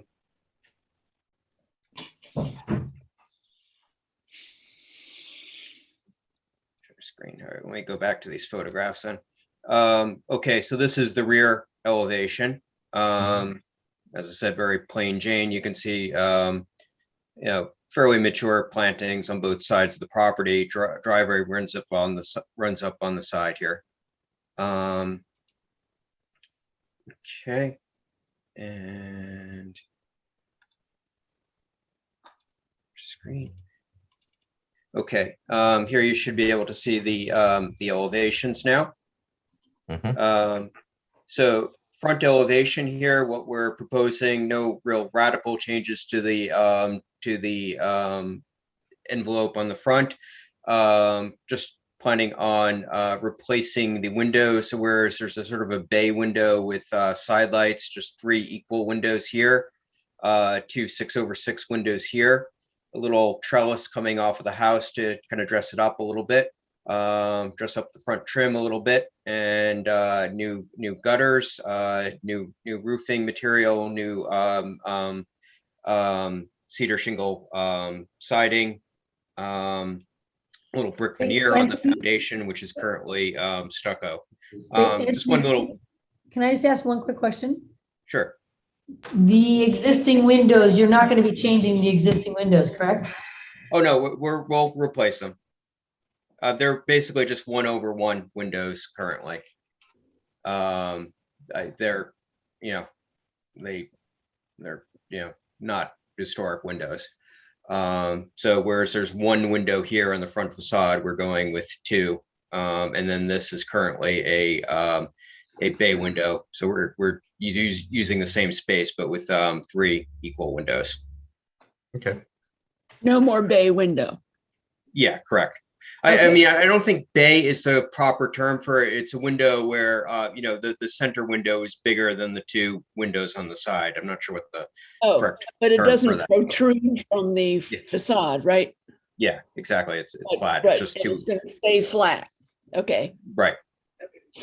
Okay. The more dramatic changes are going to be on the back elevation, where we're proposing to bump out a sunroom addition, which will be basically all glass and panel, a little bit higher ceiling height than the existing first floor, just a flat ceiling on the for the roof. And then a shed dormer running across the back side of the house to accommodate 2 bedrooms on the second floor. There currently are 2 bedrooms on the second floor, but they're very limited with respect to head height. So this will make those bedrooms a little bit more pleasant to be in. The same style window, 6/6 windows, cedar shingle siding. The dormer itself will be, the pitch on it will be too shallow for shingle, so that will just be EPDM, as will the roof, the flat roof of the sunroom. You can see it's the sunroom dimensions are 12'7" by 17'8". I think the total square footage on the house, even with the additions, is I think under 1,500 square feet. So it's a, you know, it's a tiny house. Here's What a the other relief. side. I'm sorry. I said, what a relief. It's tiny. Yeah. Here's the little trellis here on the side. You know, once again, just a little decorative element. I want to go, let me see if I can do this without exiting screen sharing. Yeah, so here's the first floor plan. So this rectangle and the little projection here is all existing. Here's the sunroom addition off the back. And then the second floor, you know, with the shed dormer coming out the back here to make these bedrooms a little more spacious.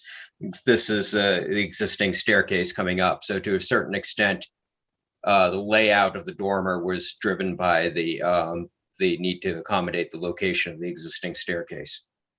And then Anthony, quick question.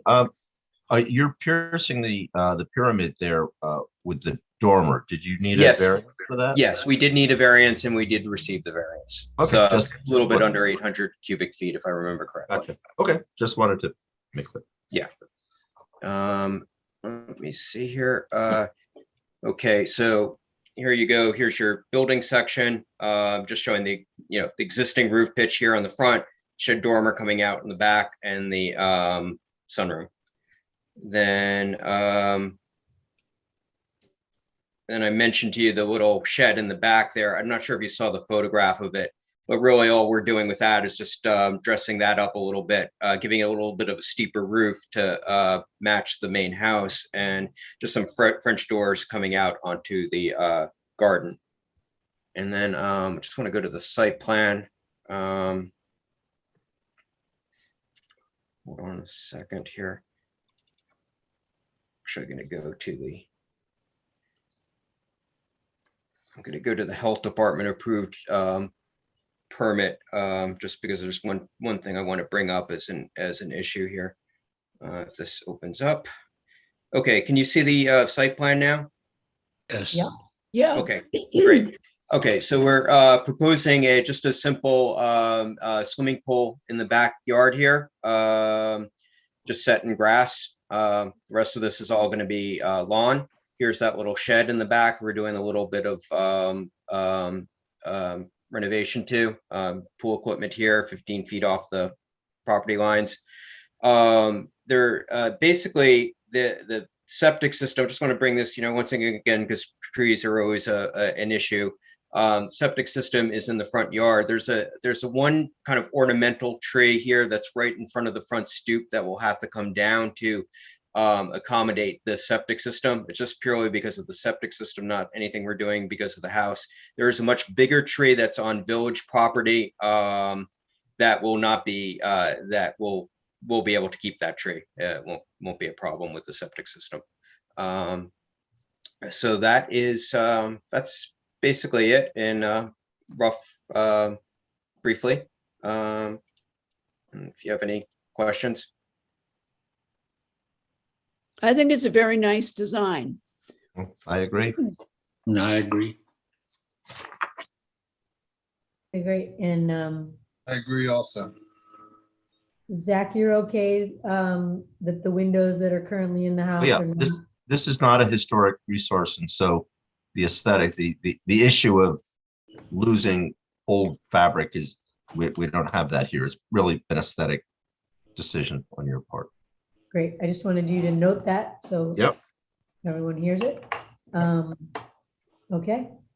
Sounds like a nice cottage that's going to get some additional light and some additional space, as well as a pool in the rear and a new septic system. So if we could have a motion to approve. I move that we approve 43 Oakland alterations as presented by Anthony. I second that. A second, okay. Bob seconds. If we could have a vote, all in favor? Aye. Okay, great. Thanks, Anthony. Thank you. Good evening.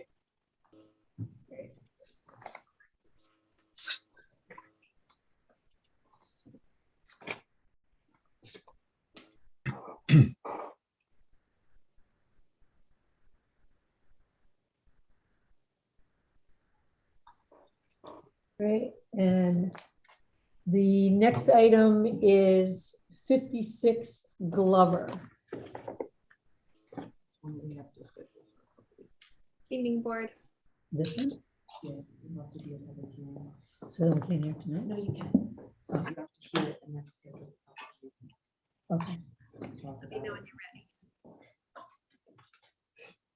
Okay, great, go ahead. So good evening board. My name is Katie Frank. I'm from Kriegsman PC. I'm joined here by Marcus, the architect. I'm just going to quickly introduce the project and then he's going to take you through the specifics. 56 Glover, historic building. We are proposing an addition to the rear. Also, we are proposing to change the roof line to the side from a flat roof to a pitched roof. There'll be a covered entryway to the other side of the house. And then we're also proposing a 2-car garage on the northern side of the property. And at this time, I will hand it over to Marcus to take you through more of the specifics. Hey, everybody. Thanks for having us. As many of you know, the historic house that's existing on this street is this main section here.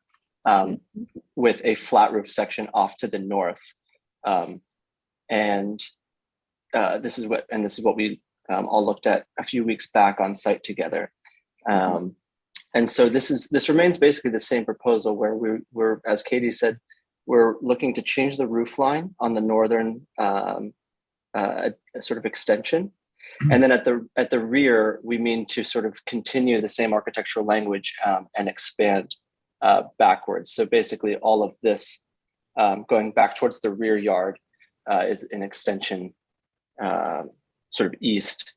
Again, sort of following all of the same detailing, matching the sort of overscaled shingles painted, the same water table and stone, chimney detailing and windows.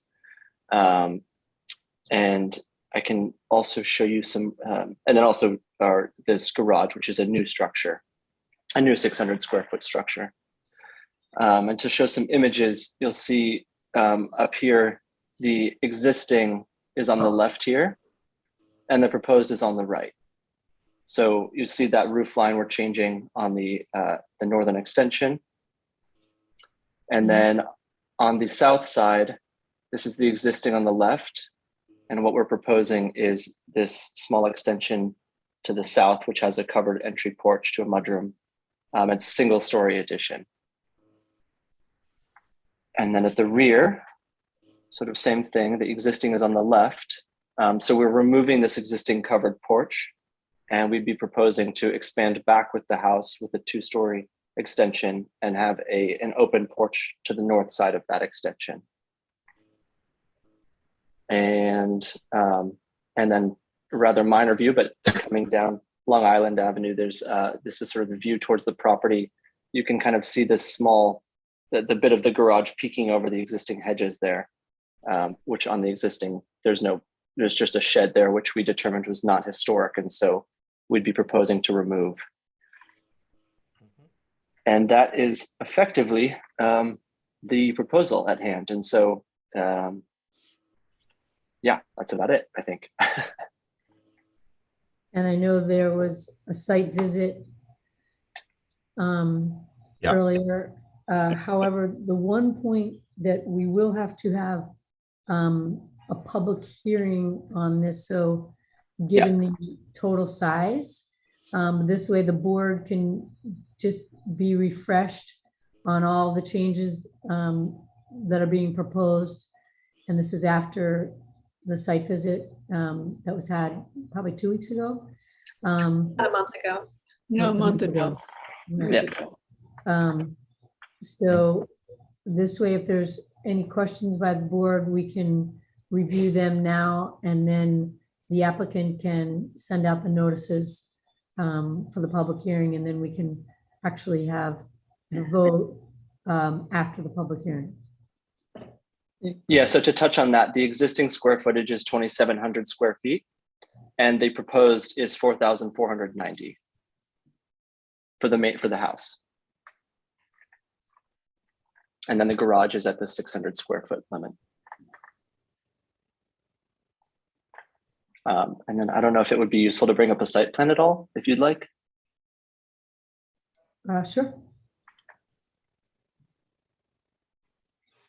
And so just to clarify as well, the garage is meeting setbacks off what is deemed the side yard at the rear of the property and the street side.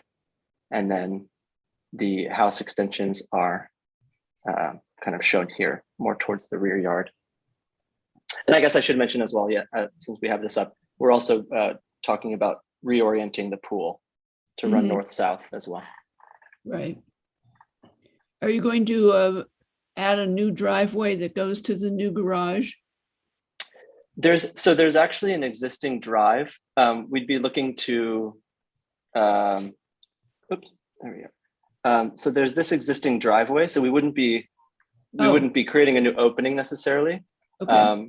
We'd be expanding a little bit the parking area just to kind of readjust to the new structure, which is kind of shown here in this red line. But so we'd be keeping that existing opening through the fence. Ooh. And I hope somebody has saved that wonderful door that was on that shed that you. we have noted that that'll end up somewhere special. Good. That was some door. We like that. Yeah, absolutely. I think the schematic renderings are very helpful in this case because the elevations as drawn, I think to some extent exaggerate the size of what's being proposed in relation to the existing house. And so your schematics sort of show it.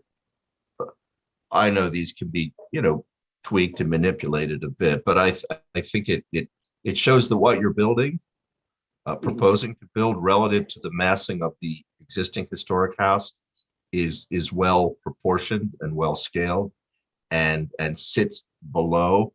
For example, one of the reasons we scheduled the site visit was to look at that two-story extension to determine apparently its construction period might be.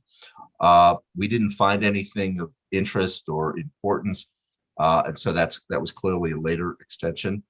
And I think that even though you're basically rebuilding that here, but the effect of what you have without the flat roof and the railing mimicking the pitch of the main roof kind of brings it down also. So I think that's kind of a better, that's kind of a happier extension than the existing, which appears quite tall with the railings on the top. So visually, I think that's an improvement. Very quickly though, the only thing I would question is the way you're arranging the shutters on the front. I don't know if your design firm or the client are absolutely married to shutters. But the one detail, because we noted that the front door, you're not changing any of that, but that very narrow front door is squeezed in between those windows, and it doesn't allow you the space that you might otherwise want for your shutters. And so your solution is to pair the shutters and hinge them. Here we go. Yeah. And now we have a bank of shutters, which looks very sort of strange. And you're trying to accommodate a condition that you have, but you're doing it in a way that really has no historic precedent. My recommendation would be, if you're all happy without any shutters at all, that would be probably the simplest solution. If not, those windows that flank that center door are only going to get one shutter on either side, and the ones that would be squeezed in next to the door, you just don't have shutters there. Because so we keep just that one panel. Correct. The ones in the middle there, those are fine. And this historically is a condition you will find. And what you do with the shutter that doesn't have a wall to fold back against, it just fits back against what's there. I mean, that's all you've got. And so I think that draws attention to the fact that you don't have the space, but it never would have been. So I think that's a very small recommendation that you, at the very least, you leave off that double shutter detail. Okay. Yeah, I think that makes complete sense. But I feel that the overall program looks very appropriate to the house. Thank you, Zach. Sure. Does anyone else have any questions? And Judith, thank you for your comment on the door. Do you have any diagrams of the hardware that you're going to put on those shutters? We don't actually have anything specified, but I'd be more than happy to submit something for your review that's obviously historically relevant and appropriate for the house. Yeah, I mean, I don't suppose there's any possibility that you would remove all the shutters and be done with it and not have any shutters. I would have to speak with the client, but I think we would love to see a version where the shutters remain. Okay. If we can appease in that case, it would be good to see the hardware because there's a lot of hardware around town on some of these new renovations, and the hardware is just wagging the dog. It's absurd. So try to find some modest hardware for your shutters. Yeah, and I think we did want to be a little sensitive to that going in, even with these renderings. And I think obviously we'll submit some cut sheets, as this is kind of unclear, but we have rather simple shutter dogs, and we can look at the hinge types with either an exposed sort of bracket or something a little more concealed, whatever sort of seems more preferred. Great. So yeah, we'll come back with that. Great. Okay. Well, thank you very much. I just want to check, anyone else, any other questions with between the addition and the enclosed porch and the change on the side? Okay, great. All right, so you will work with Heather. We'll need to formally schedule the public hearing. Right, that's what I was gonna say, to get a date. Yeah, so the next available for noticing would be May 12th. Okay, so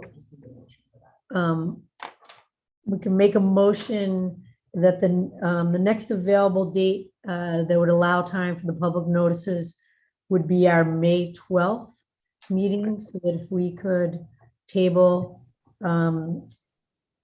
56 Glover Street until the May 12th public hearing date. We could have a second on that. I'll second. Thank you. All in favor? Aye. Aye. Okay, great. Thank you, Marcus and Katie. Thank you all. And thank everyone for this evening. And with that, we will say good evening. I just wanted to let everyone know that Last Zoom meeting. this is the last Zoom meeting. So on April 28th it will be in person right here at the municipal building like we always used to do. Oh, my God, I'm not sure I can remember how to do that. Or how to get there. Yeah. Well, there will be new Wi-Fi and hopefully we won't have any snags when the new meetings begin in person. So we look forward to seeing everyone then. Mm-hmm. Thank you. Good evening, everyone.